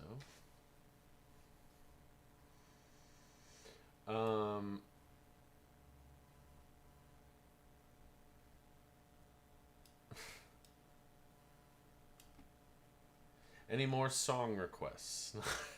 That's a joke.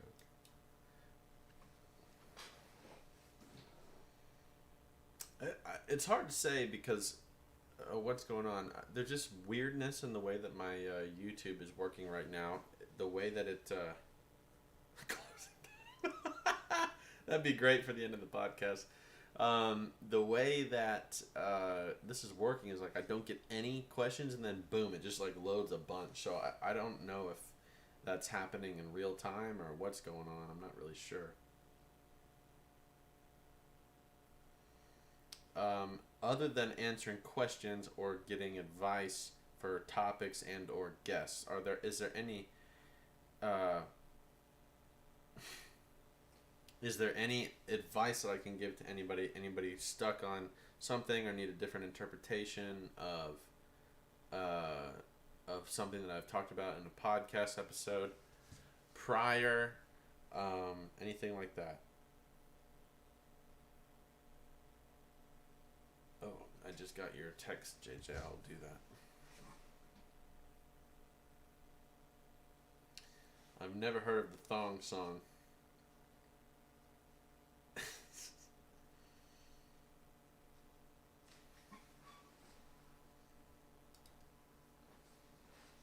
Can you demonstrate using an iPhone camera to determine eye dominance? Oh, great question.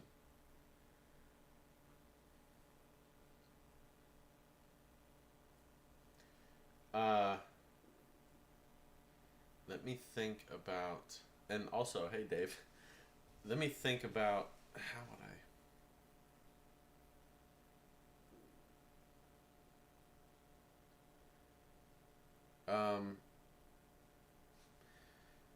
So the eye dominance thing, I'm gonna show you like on a phone camera where to look and how to do it, but then I'm gonna actually do the test on myself on the camera that is up right now. To do that though, I'm gonna actually change my aperture so that I get clarity. Yeah, okay. So what you want to do to test eye dominance is you use just a camera and for your phone and start to record a video, and then if you're by yourself, put the camera like you could what would be a good, I can't really have it, you just like put the camera on something maybe about 5 to 7 yards away, and then step away and keep it there, and then what you would do is, start to record the video, walk away, and then what you're going to do is, and this is very, very important, you want to focus on, what I tell people to focus on is the white dot on the camera.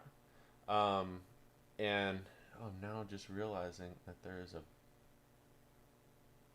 are you guys seeing that, or is that on my, there's like a little thing on my camera sensor I gotta clean off. Probably can't see it in the aperture when I was blurred out. Yeah, I gotta clean my camera sensor.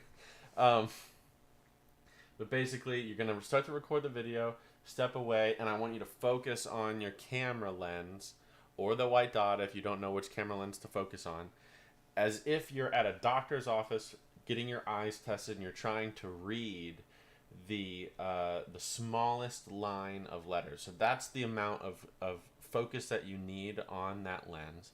You want to engage your conscious attention to that lens. So it means you need to be looking at it, but also thinking about it, and making sure that the convergent point of both eyes is at that lens, not at a further depth or closer depth. Because that's going to make a difference for how this works for your eyes. So what you're going to do then is, as you're staring at that lens, or that white dot, and I'm going to simulate this on here. I got to get like in the right angle of it. It's kind of hard. My camera is at a weird position. You would want to stand up. I'm going to have to do this sitting, unfortunately. And very slowly, as I'm staring right at the camera lens, very slowly start with one hand and bring your hand up to where you feel like your thumb in this position is pointed right at that lens. You're going to try to make the little white dot right on top of your thumb. Okay? And the whole time you're doing it, you're going to look at the camera lens. Do not look at your thumb. And I don't even want to tell you what you will see. It's going to be a little confusing. And then you're going to do the same thing with your other hand. You're going to stare at it very slowly, bring it up to where your thumb is directly underneath that white dot. Okay, so that's basically how you test your eye dominance. If I'm doing that because my camera is mirrored using software, it's going to look like I'm left eye dominant, but I'm not. I'm totally right eye dominant. But basically, you're going to record that video, and then you can send it to me if you want me to tell you what you are. But that's how you test eye dominance. You'll get a bunch of different results. So, like, this would be somebody, this is what it would look like for somebody that's center eye dominant. Would be something like this. And then like this. Okay. You can get somebody that was left eye dominant would be like that. Right now it's going to look like right eye to you guys, but it's mirrored. And then like that. Okay. Then you can also be anywhere in between here. So you can be like, this would be my right. This would be R1, R2, R3, 4, and 5. So like if you had something like this, you know, I'm in between the eyes. But here's the difference where you get stuck between objective and subjective eye dominance, and like conscious dominance versus non-conscious dominance. You can have somebody do something like this in the video. You might see yourself do that, where you're building a proprioceptive relationship, but then it gets inside of center ocular and you make a conscious change. There's all this stuff that you can get from that. You also can find a lot of other things where one hand might go one way and the other hand goes the other way. But basically, that's how you do the test, and then you can send it to myself, and I can tell you the information that we get from it. I'm going to bring this back to there.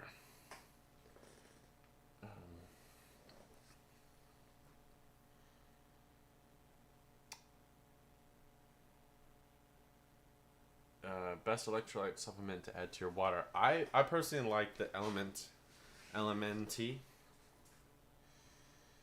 I'll show you.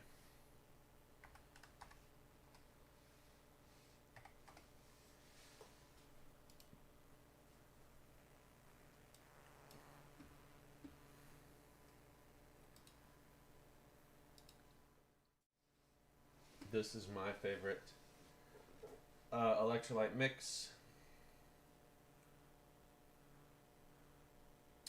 You can do a bunch of different stuff with it. It's actually, they have a bunch of recipes you can use. Raspberry is actually really good with lemon, iced tea. Putting the raspberry packet in there.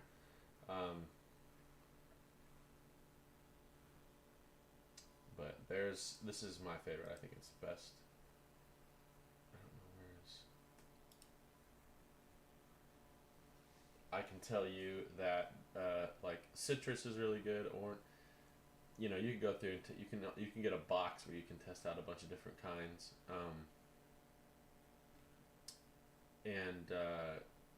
I personally love like the mango chili and the lemon habanero, but they tend not to be so good. I can tell you the one from the feedback of everybody that I hear, the worst one is the watermelon salt. So I guess take that as you may, but that's the best in my opinion. What else do we got?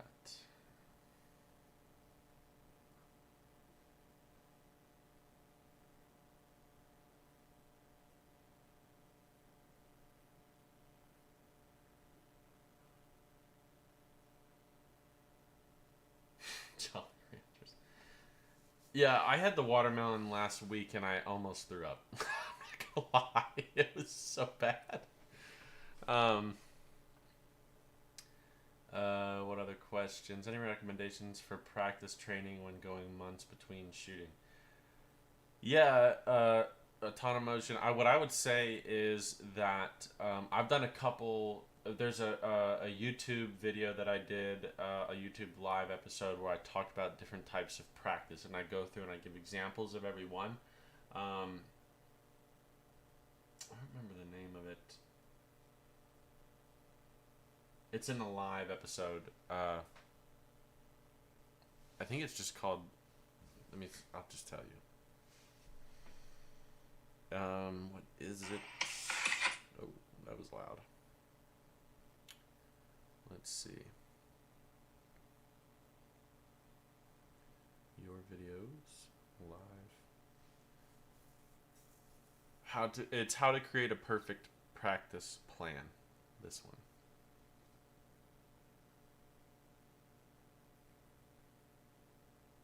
Has me in like an orange shirt. But I go through and I talk about all the different types of practice that you can do, and one of the things that I really talk about is the stuff you can do at home without having to go to a club to practice, and it's really, really valuable. So I would say that would be a great one to go over, because in more depth than I can just answer a question here, I can talk to you about that, and if you have any questions after doing that, then let me know. Wow, there's like a crazy amount of... I can't keep up with all this. Thank you. Yeah, no problem, Dave. If that explanation, Dave, didn't give a good enough answer for you, then let me know, and I'll send you a better one. By the way, if one of you found a brand new case of LMNT at Nationals, you're welcome. Oh man, you lost the whole case. Dang, that stinks.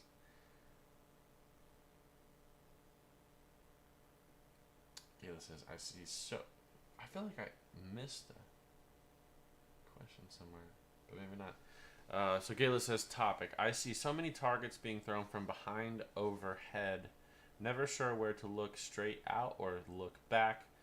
Track also twisting targets. Follow one bird before twist or wait till after chaos. I see so many targets being thrown from behind overhead. Never sure where to look. Straight out or look back. Also, twisting targets. Follow one bird before twist or wait till after chaos. Okay, I see. That's a good question. So Gayla, this is the best answer for that question would be that if you have the time in a tournament, like if that type of target comes up in a tournament, the best approach for that would be to test, to try different spots and figure out what works best for you. And the way that you grade what works best is to identify like what allows me to be the most calm, what allows me to have the most fluid movement of my eyes, and what allows me to have the most control of my gun. Those three things tend to have the same answer in terms of the place for your eyes. If you don't get a chance to test, then put it this way, it's always better to be too far out than too far back, because if your eyes get beat, then they jump into that saccadic movement, and that will force your body to respond with a panicked, high level of tension and anxiety response, which leads to a very low level of control of your body and gun. So if you're first up, you weren't able to look at the squad in front of you shoot, and the trapper's only letting you see one pair, and you forgot to ask questions about where it's coming from and things like that, I would just say I would rather have you start further out than too far back. But if you do get the time to test it, then find your focal point in the same way that you find a hold point, which is that once you pick where you want to shoot the bird, then you pick where your hold point is. We're never going to have a focal point that is later in the line than the hold point. The eyes will always be between the gun and the trap, somewhere in between there. So once you pick your break point and you find your hold point, then the first place that you can test to see how your eyes work is dead center in between your gun and where the trap is. And then if you feel like you're waiting on it and you see it in your peripheral and you're using my mechanics, then you can say, okay, well, let me move my eyes closer and let them move closer. I like to try to bring my eyes as close to the trap as possible without them getting beat. So that means for me, the way I like to go about doing it is the first place I ever possibly test is right on the machine. And if I feel like my eyes are jumping, like when I call pull, if you watch my eyes right now, when I call pull, if they go like that, if they make a big jump and I can't connect to the bird, then I'll move them a little bit further out and test that, and then a little bit further out and test that until I find a place where I can move my eyes like smoothly like that. I can't do it without looking at something, but that's the goal. And unfortunately, there's no like general rule for that because every situation is different. And I would rather tell you and give you a way to test it. That way you're always right, as opposed to give you a general rule to memorize and then possibly be wrong half the time or all the time. If that doesn't answer your question, let me know, because I want to answer that question for you and make sure you feel good about it. Yeah, Trevor, practice. I'm sitting here MVP and we talk about practice. Yeah, that guy was legit. The psychotic eye movement. JJ says, thinking about taking a decent amount of time away from the gun. Thoughts?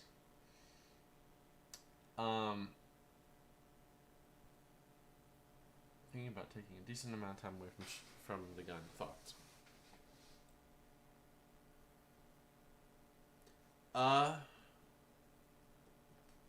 I mean, I don't know why.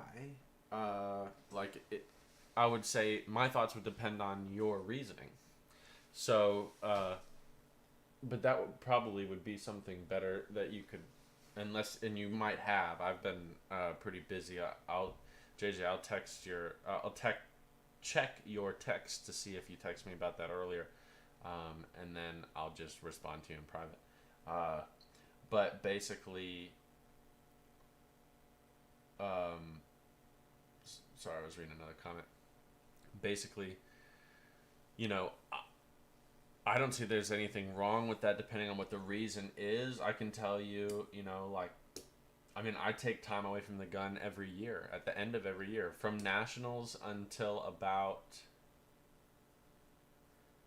I would say, November, December, and January. I basically don't even touch my gun. So I take 3 months off, don't practice, don't compete the whole time. The only time I do possibly shoot something is like if there's a fun tournament I want to go to, but I literally purposefully take my duck gun to those tournaments. Like, I don't want to be serious about shooting. So I purposely will take a side-by-side or my hunting gun or my camo duck gun, and I don't even use my, I won't go with a normal uniform, so to speak. I don't use my normal vest. I'll go with my duck hunting camo because I need to take a mental break from competition, and because it helps me be more focused throughout the year. And if I try to stay in the same level of intensity for, 24/7, 365, I just don't have the ability to be at the level that I need to when I want to. So I don't think there's anything wrong with that, as long as you're doing it for the right reason and you're doing it in the right way. But then also, it's possible that you can make a false assumption as that being the thing that you need to do, and it can hurt you. So you want to make sure that doesn't happen. But I'll check and we can talk. I'll text you. Targets from behind. Huge aspect is to believe and have confidence it is coming on the line. Trust it. People act like they have to see it before they start the move. Very good advice, Curtis. Yeah. When with targets coming from behind you, you can, if you know the line and trust it and you pay attention to the sound that you're hearing, you can start in time with the bird and move your body, keep your eyes still, and and allow that, like the second that the bird comes into your visual field, be in time with it in your body, and it's the fluidity of that movement is so much better than waiting till you establish synchronicity in your ocular movement with the bird. That creates panicked, snappy movement. Lily says the one where you demonstrated how to shoot a target and then you shot it sooner and sooner. That was excellent. Is this a video? The one. What are we talking about? Did I miss? Personally, I would love you to demonstrate how to shoot a dropping target, particularly a fast dropping target.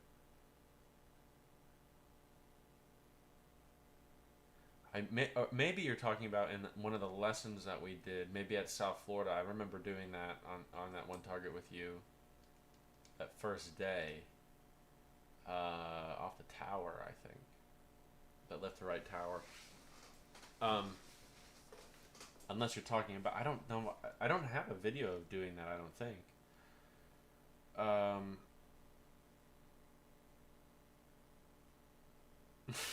Curtis. Yeah, man. Listen, you gotta have those guns. They've got a soul to them. You gotta give it love. Austin was out shooting pigs. I hope it wasn't those pigs that visited you the other day. Yeah, JJ, 100%. If you took a break from shooting, I would be sneaking into your house and stealing your barrels. Holy cow, those things are so good. Okay, I do test every time, but lose targets in tournaments trying to find my eye spot, but it's getting better. Yeah, of course, Kayla. If it's getting better, that's a good thing. So if it's getting better, then that's what we want to pay attention to and see if we're making progress and doing it in a way that's not overwhelming to us, but that we slowly and steadily increase our efficiency and proficiency in what we're doing. So we'll make sure to make that a topic when I'm down in Houston next. We'll go over that. We'll test it.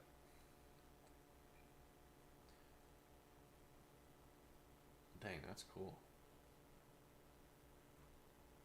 Why don't you guys get to go full auto? Low gun ZZ Bird. That sounds awesome.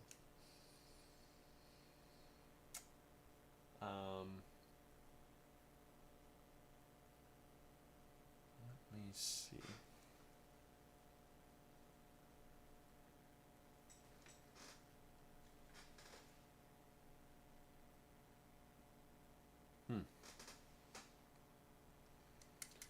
Did I miss anybody's question? That it's sometimes hard to keep up with all that. I'm not an actual live streamer, so I'm not good at doing. Oh, that's my hunting cup. If you guys ever looking for a... Oh, dang. Hold on. How do I do this?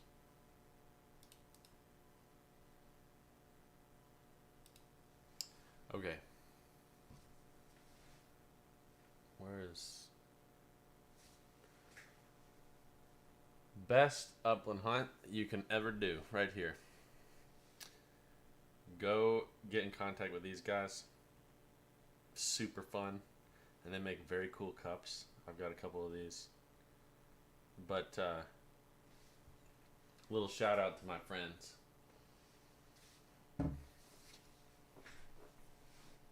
Shit, Austin, I definitely should. I will when I get the. I don't have. I would have to like text them to an email and do a bunch of stuff, and but I'll definitely send. I gotta make there be a way to easily share something. I don't know how. I gotta figure that out. I'm gonna do that.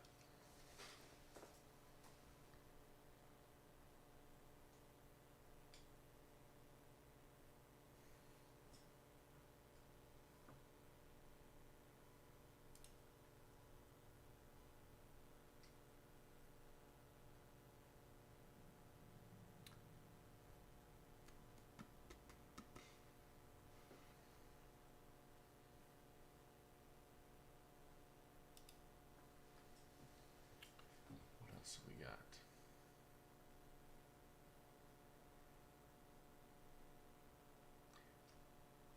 Did David say anything about vests? No, haven't said anything about vests yet. Still in the process of doing that. Yeah, I do remember that, Duke. I actually I remember that very well. Um, I still tell people about that. That was a very very cool experience for me.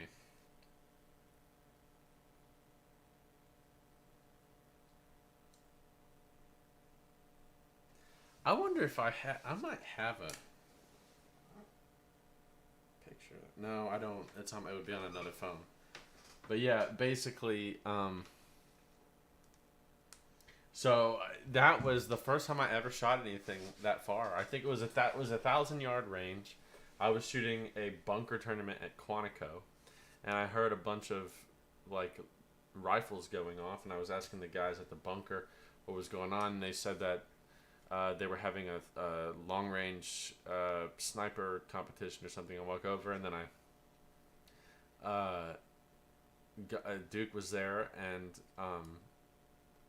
there was a bunch of other people, and I was what was that Savage? Was a I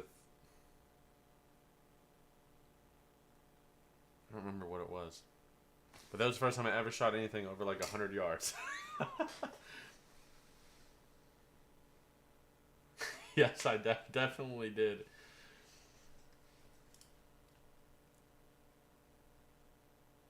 The everybody always people that don't know me that well, like outside of the shooting industry, everyone kind of thinks that because I'm a professional shooter that I also am like professional shooting at other things, and so. But I literally know nothing about rifle and pistol shooting. I'm not a bad pistol shot, but I don't. I would never claim to be an expert in any of that, which is always funny because that's what I thought it was a 308. Yeah. But it's definitely fun. If I get Tom C as a guest on the podcast, I will have him talk about when him and I did a clinic in at TMP Talladega. What's it called? TM something. A place in Talladega where they make the M1 Grands. They have a rifle range there, and him and I were doing we did a 1,000 yard shoot off back and forth, and I smoked him. Man, it was like, old Tom, if you're watching, I'm calling you out. Let's do this. This is gonna be funny.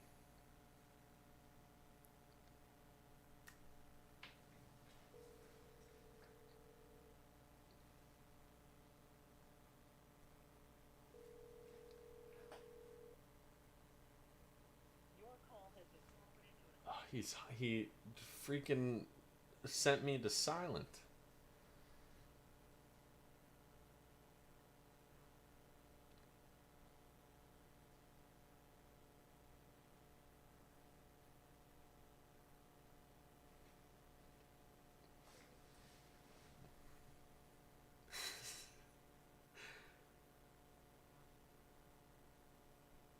Oh man, this is gonna be funny if I can get Tom to answer. It's not 11 where he is. It's only 10. He's an old man though. He goes to sleep early.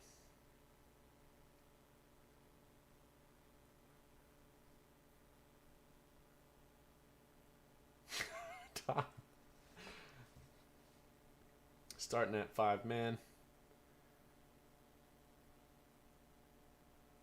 Yeah, he probably is. Dang, he just texted me too, and I guess he went adios.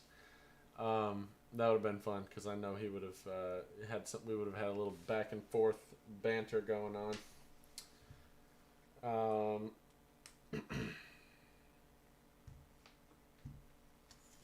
No, I'm telling you, it was actually. I surprisingly did really well. I may have pictures of the competition there, but actually the two of us were fairly good. Um, I don't remember what gun we weren't using the M1s. We were using something else. Uh,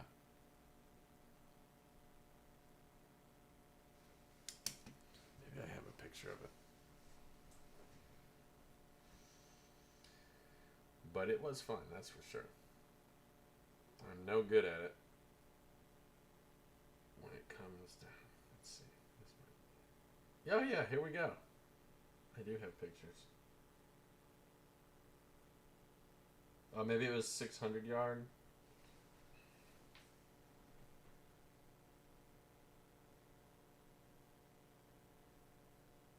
I don't have... I only got 2 pictures. I don't know who... It looks like 2 pictures of the same thing. But, I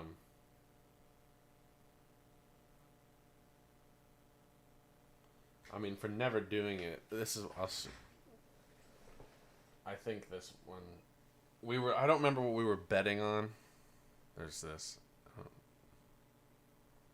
I mean, I realize that's not all 10s, but I'll take that with... It says 600 yards, but I vaguely remember it being 1,000 yards. I know I think it's a 1,500 yard range, but I don't remember. I'll have to ask him.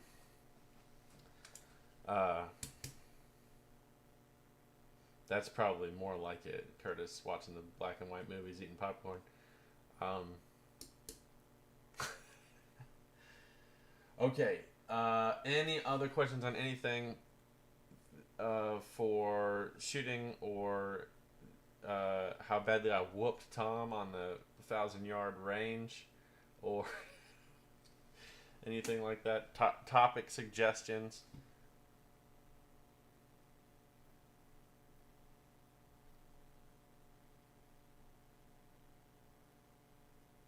Comments? Anything?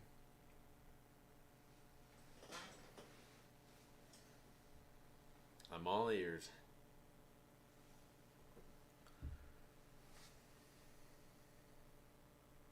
I think what I'll probably end up doing is tomorrow I'll end up doing a recorded podcast, and then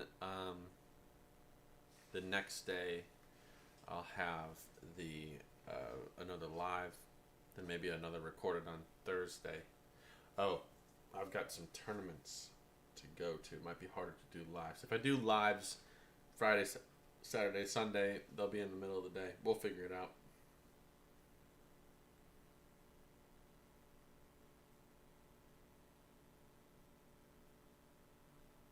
That's awesome, Austin.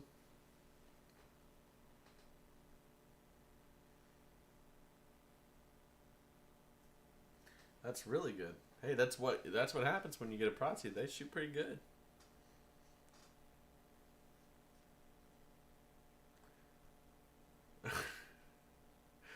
I can't comment.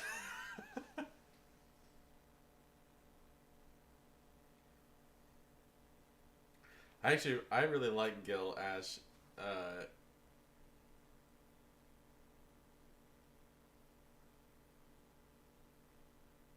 no, I swear to God, Curtis, that was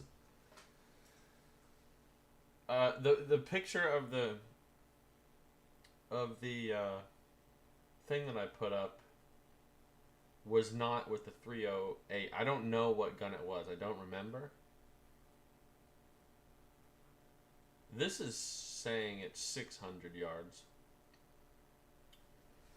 I mean, it probably was 600 yards, because for any of you that have, if you've ever been to that place, here, I'll do this. Curtis doesn't believe me.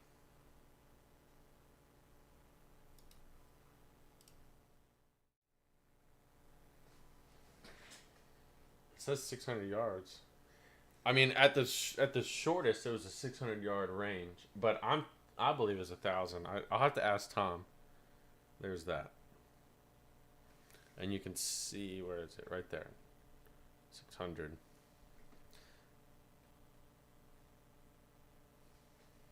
But it's not clover leafed. I mean, it all works digitally. Oh no, I don't know that much about rifles. All I know is that was, and it was. I don't even think that was my best one. don't have any more pictures. Tom might have some though.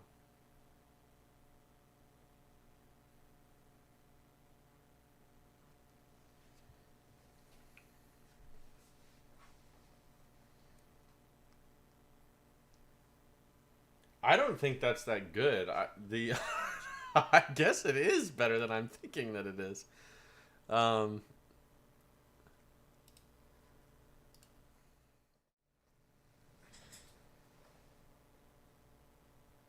I'm telling you, I swear to God, that was it. If it wasn't 1,000, then it was 600. But I'm guarantee you, I'm pretty sure we were shooting at 1,000. TMP, TMP Talladega. What is the length of their rifle range?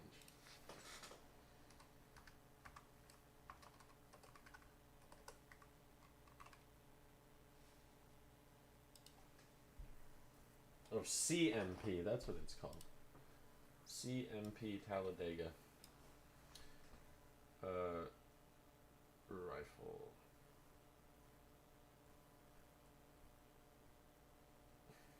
This is a really bad website.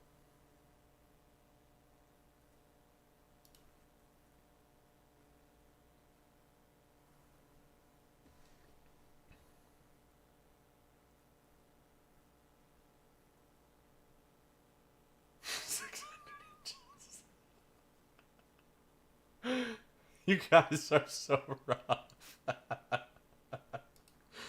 Oh my god, that's hilarious. This is the place that it was at.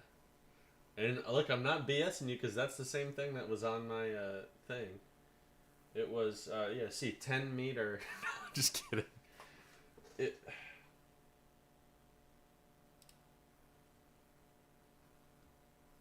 What is this weird thing? What ranges?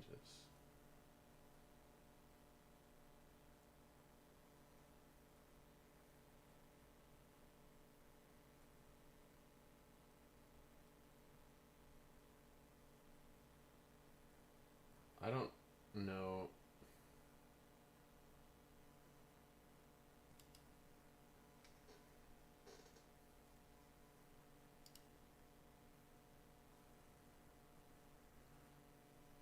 What is going on here? I have no idea.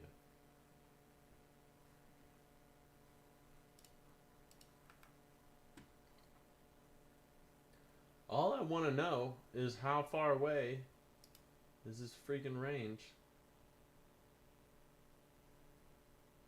Who knows? I don't know how to work this.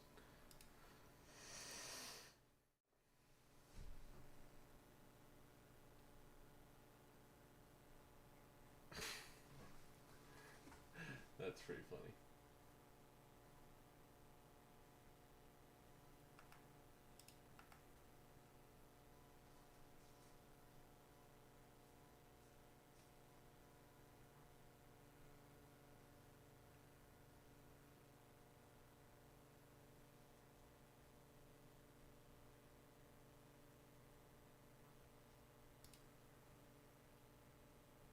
Okay. No, I'm looking at it. It is 600 here. So it was a 600-yard shot. This is it.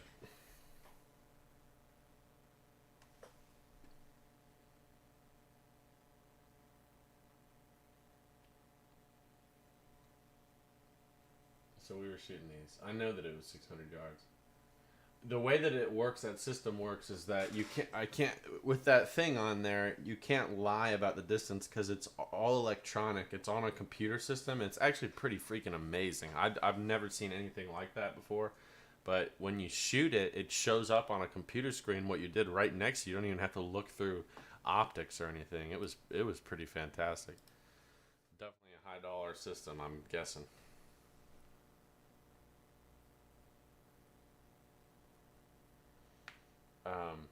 Oh, Lily, now I know what video you're talking about. You're talking about the one with on the Dead Pair podcast. Yeah.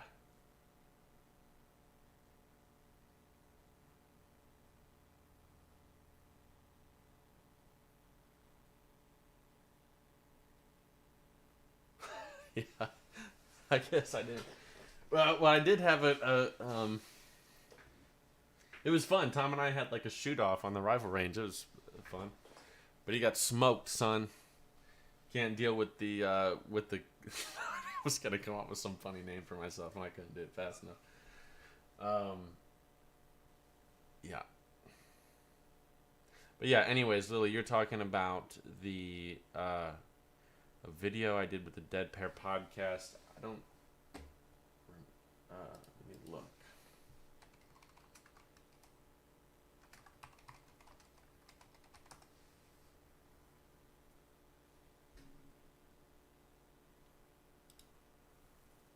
I have to find the video. I don't know where it is, but I can find it and link it later.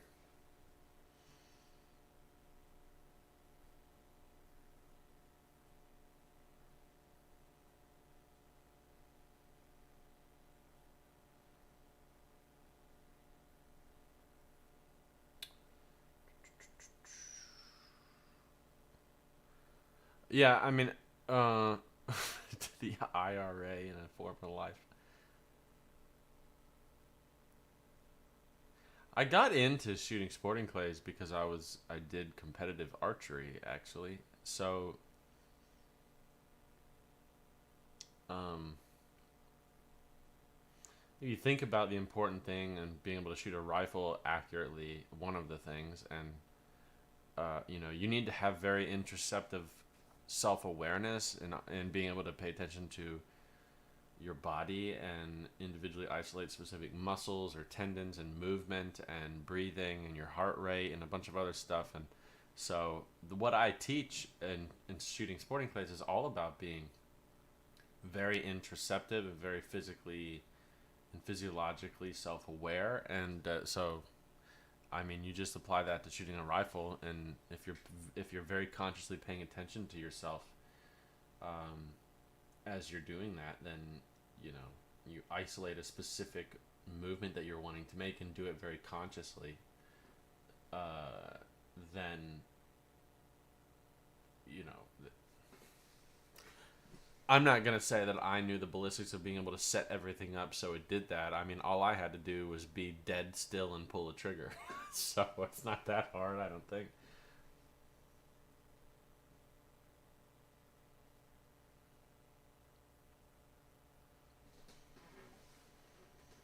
Um, let's see.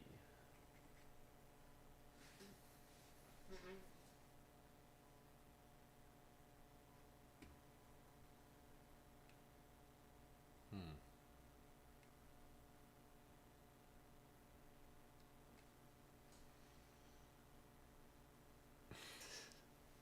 Shooting spitballs through a straw, then archery. I never did that. I don't think. I think I did a lot of. I wasn't that much of a trouble. I shouldn't say that. Actually, I probably was.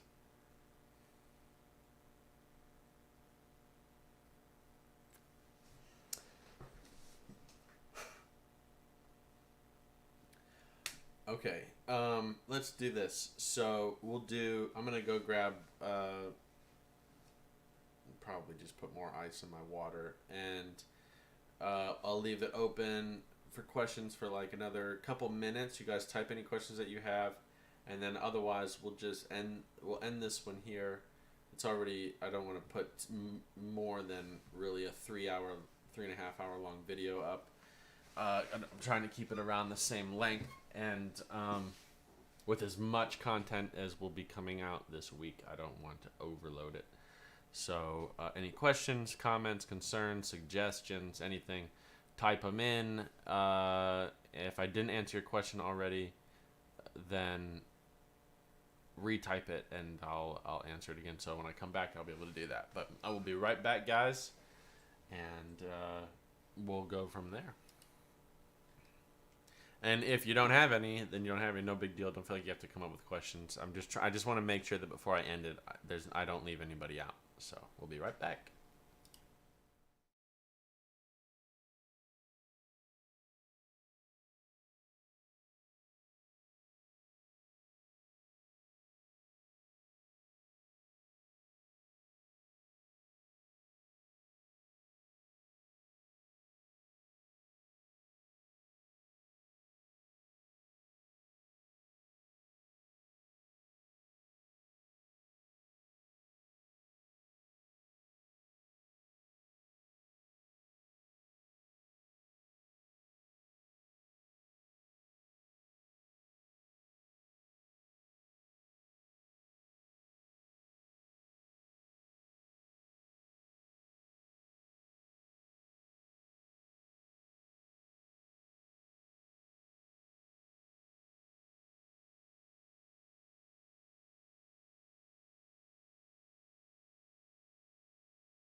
Okay, we're back. So we got the call outs from Trevor. I like that idea. Okay, we're back. Whoa. So we got the call. My phone's talking to me. Then what else do we have? Austin has a question. He says, "My question is: flats, drums on boneless wings, ribs you like dry or sauce, liquor or beer, and how do you like steak cooked?" So, as far as boneless wings go, I like all options. Ribs, dry or sauce, both. I like food, so I just love if it's a good flavor, I'm in. Liquor or beer, I would say probably 60% lean towards a scotch and 40% lean towards a bourbon. And then how do I like steak cooked? If I'm getting very pretentious, my favorite way to eat steak is what's called Pittsburgh rare, which is like, we'll do a quick question, like see if anybody knows what that is. If not, I'll let you know. But I like, that's my favorite way to just, that gives such a good flavor to a steak depending on how you cook it. But I like somewhere between rare and medium rare. Let's see. Trevor says, "I shot a bufflehead one-handed off the hip while talking on the phone this season. I don't think y'all can top that." That's great. Man, I have some hilarious, I gotta find them. I got some great videos of doing some random shots on ducks.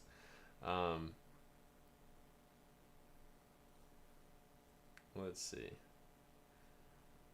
Like a warm blue, yeah. I call out David to a round of make or break left-handed winner pace fee task entry fee. Chart outside, cold middle, it's Pittsburgh. Yes. I'm in, Trevor. Let's do it. I'll shoot it left-handed.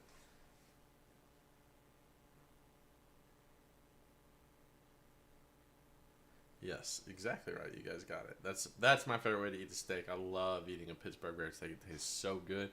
And actually, if you guys don't know this, the history of Pittsburgh rare comes from back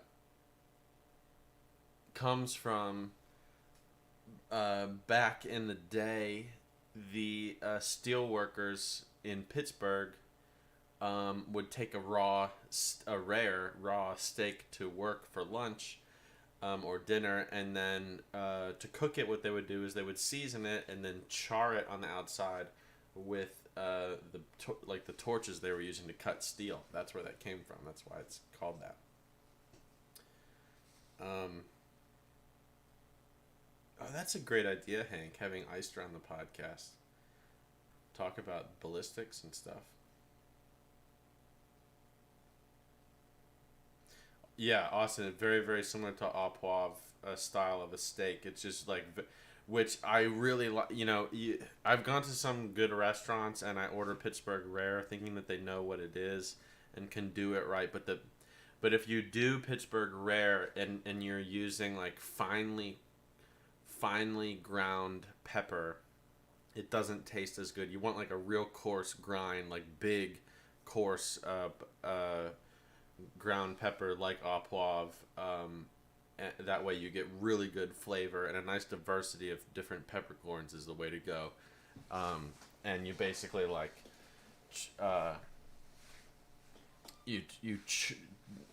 blacken / char the outside to create like a really crunchy crust on the outside, but it's totally rare in the middle. It's freaking awesome. It tastes so good.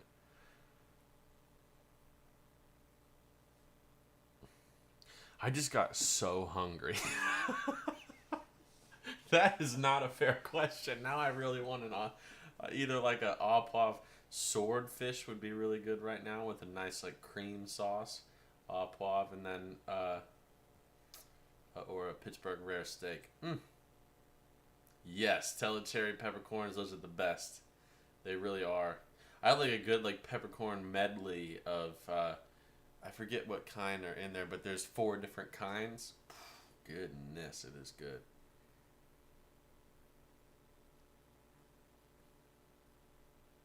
Yeah, mine is.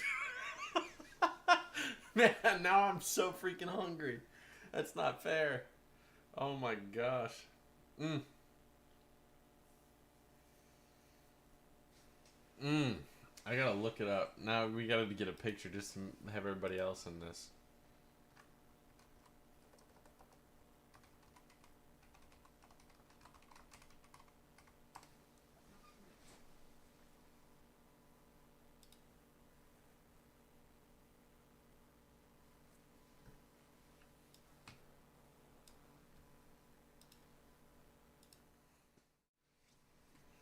This is Pittsburgh rare. It's like that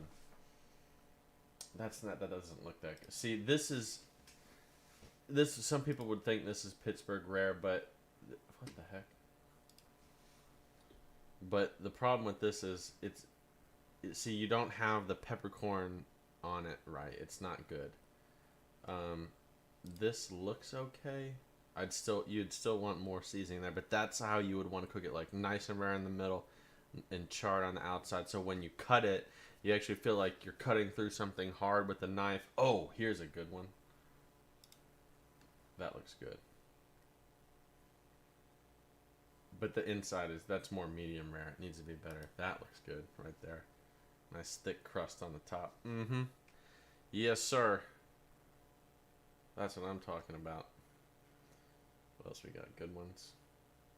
This one looks good. No, that does not look good. Oh, Texas Roadhouse. No wonder. That's not bad right there. I would want a little bit thicker charred and more rare. A better piece of meat. Ooh. Not bad. I still don't see one here good enough.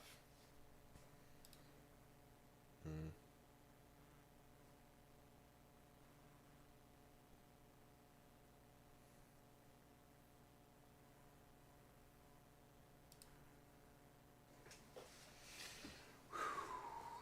Getting hungry.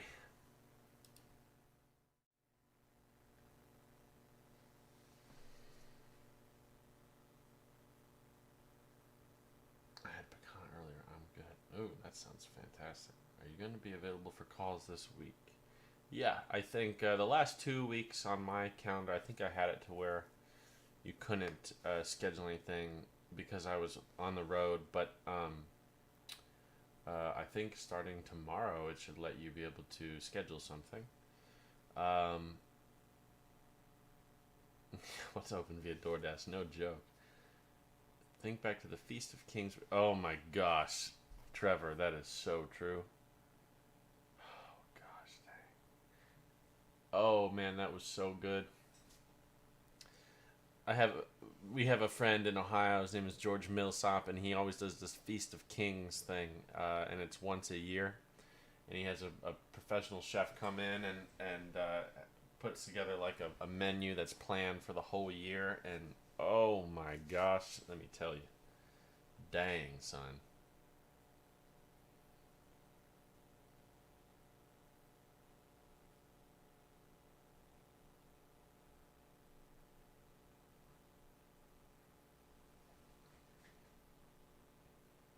If you want 1,000 yards, okay, but keep it simple. 1,000 yard access problems.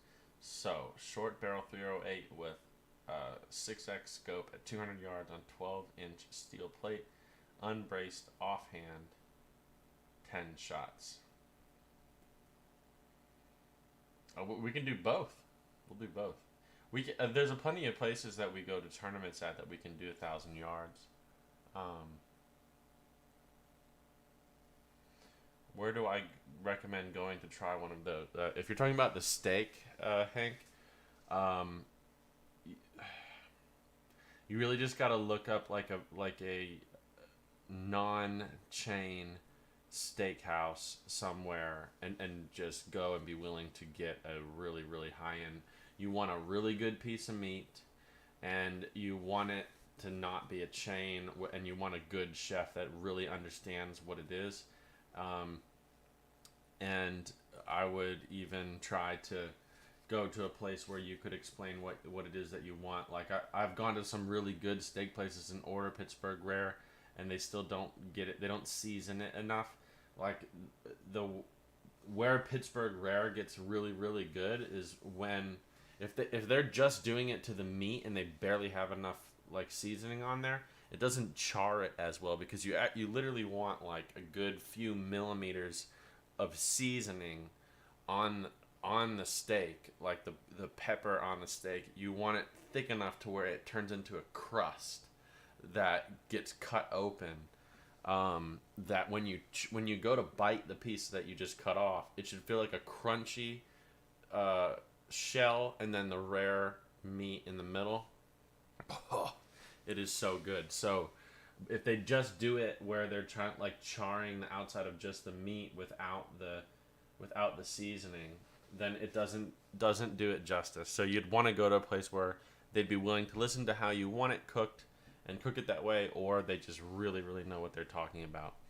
Um, there's a few places in at around some tournaments that I go to that have restaurants that can do it really well. Probably the best place I've ever had it. There's a place really close to where I grew up in Ohio that does it fantastic. So like if you're at the Cardinal Center and you want to drive about an hour north to Strongsville, Ohio, there's a place called, I think it's called Square 22. It's about an hour drive north of Cardinal Center, right off the highway, Square 22, and they make a very good Pittsburgh rare steak. Then there's a place in Libertyville, Illinois, that is 15 minutes from Northbrook. It's called the Tavern. They have a fantastic Pittsburgh rare steak, and there's a few places in the Woods in Jupiter, Florida. If you're at one of the tournaments down in Florida, that's Tucker Woods' restaurant. They have a fantastic Pittsburgh rare steak, and then there's some places in Chicago, like downtown Chicago. I don't know the names of them off the top of my head because I don't spend that much time in downtown. But when I was down there, it was pretty good. Oh, I got a picture. Oh my God, Joe, this looks so freaking good. Holy cow!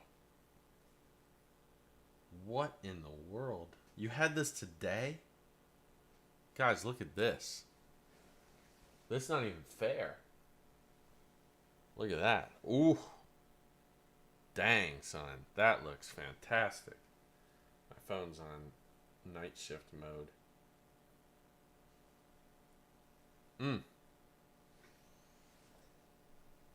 Look at that. Now we're talking. Goodness. Ooh, dang.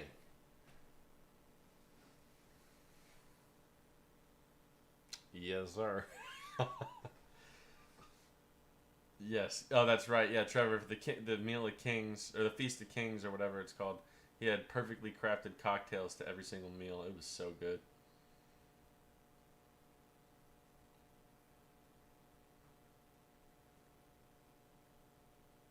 I'm totally down to do that.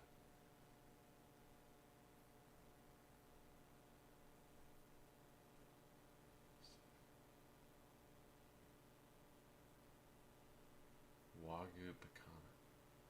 Joe, what is pecan? Picana? Am I saying that right? And what is that? Is it a specific cut of meat, or does it mean it's prepared a certain way? What is that?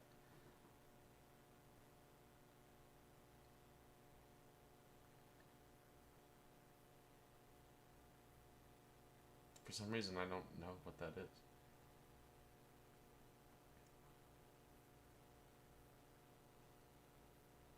Hmm. I gotta look at that. I've never seen that somewhere. That looks so good. I gotta look at it again. God dang. That looks like it was cooked so well too. Oh man. How did we get on this topic? I don't know how we did, but I love it. Mm.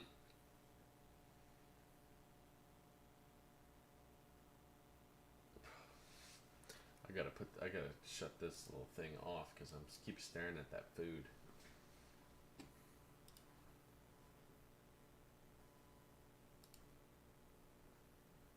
Dang.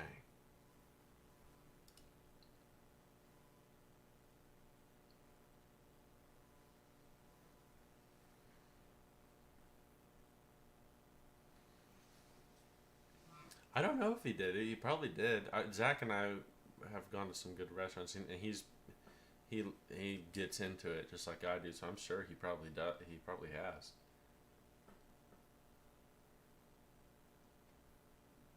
Wow.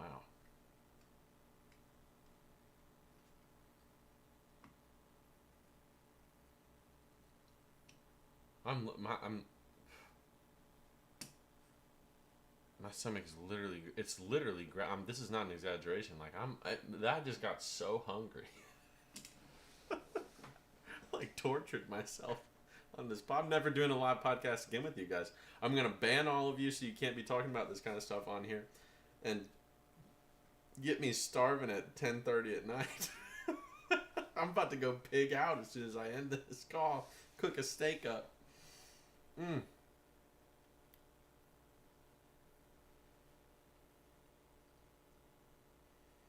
You guys are never coming back. I'm not allowing anybody back here. I'm gonna start a new podcast and not tell you guys the name of it. Holy mackerel. Mm.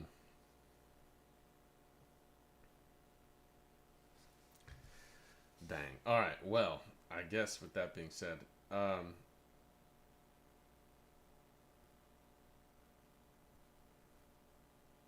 okay. Yeah. With that being said, I think I answered everybody's. That's yeah. Trevor, dang it. Hank in the kitchen cooking. Oh man, I'm literally about to do the same thing. I was planning on like trying to get to bed early, but now I'm so hungry. I'm gonna go cook something. Goodness, you can make a good Pittsburgh rare steak at home. If you've got steak, Hank, you can just superheat something. The best way to do it. I like to make it on a cast iron, and put the cast iron in the oven. Put the oven as hot as you can possibly get it, and put the cast iron in there. Um, and super heat it up first, and get the cast iron like really really hot, and then cook the steak, but sear it first with all the seasoning on there.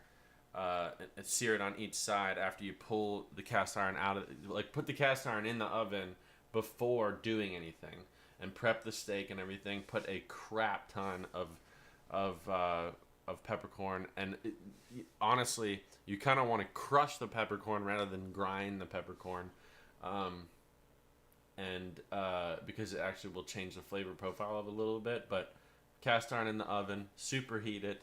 Then you're gonna want a fan on for this because otherwise you're gonna set your smoke alarms off. But it's worth it.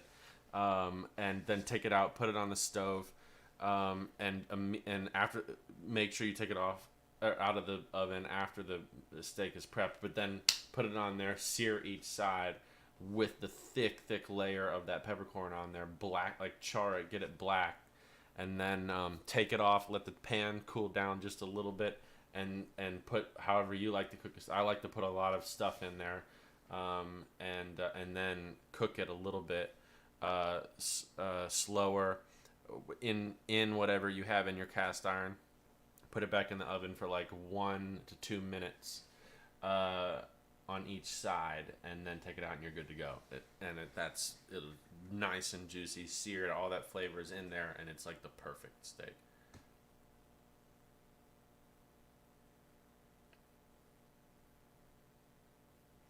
I'm totally down to do a Journey podcast meetup, like whether we do an Airbnb and cook something all together, or find a night to host it at the club. Something I definitely want to do that. Sounds good, Duke. We'll talk to you later. I'm gonna call the podcast off tonight anyway, pretty soon. Because we're at 3.5 hours. So that's about the best. Well, we'll just call it here on this one. But yeah, I'm about to go cook something. So thank you guys for joining today, even though it was kind of complicated to figure out where to actually go for it with the weird link. But that was fun. I don't know if you heard that, but that was my stomach. I'm not lying about my stomach going off. But yeah, so fun podcast. That was enjoyable. Look forward to a lot of the stuff we're going to be doing this week. And we'll get the call out thing. I'll put a little video out and I'll start the process and I'll call somebody out and we'll just go back and forth. So, cool. Well, thanks, guys. Good night, everybody. Thanks for joining. Hope you have a great rest of the week if I don't see you, because I'm going to be on some weird times on here. But we will see you all later. Cool. Adios, guys.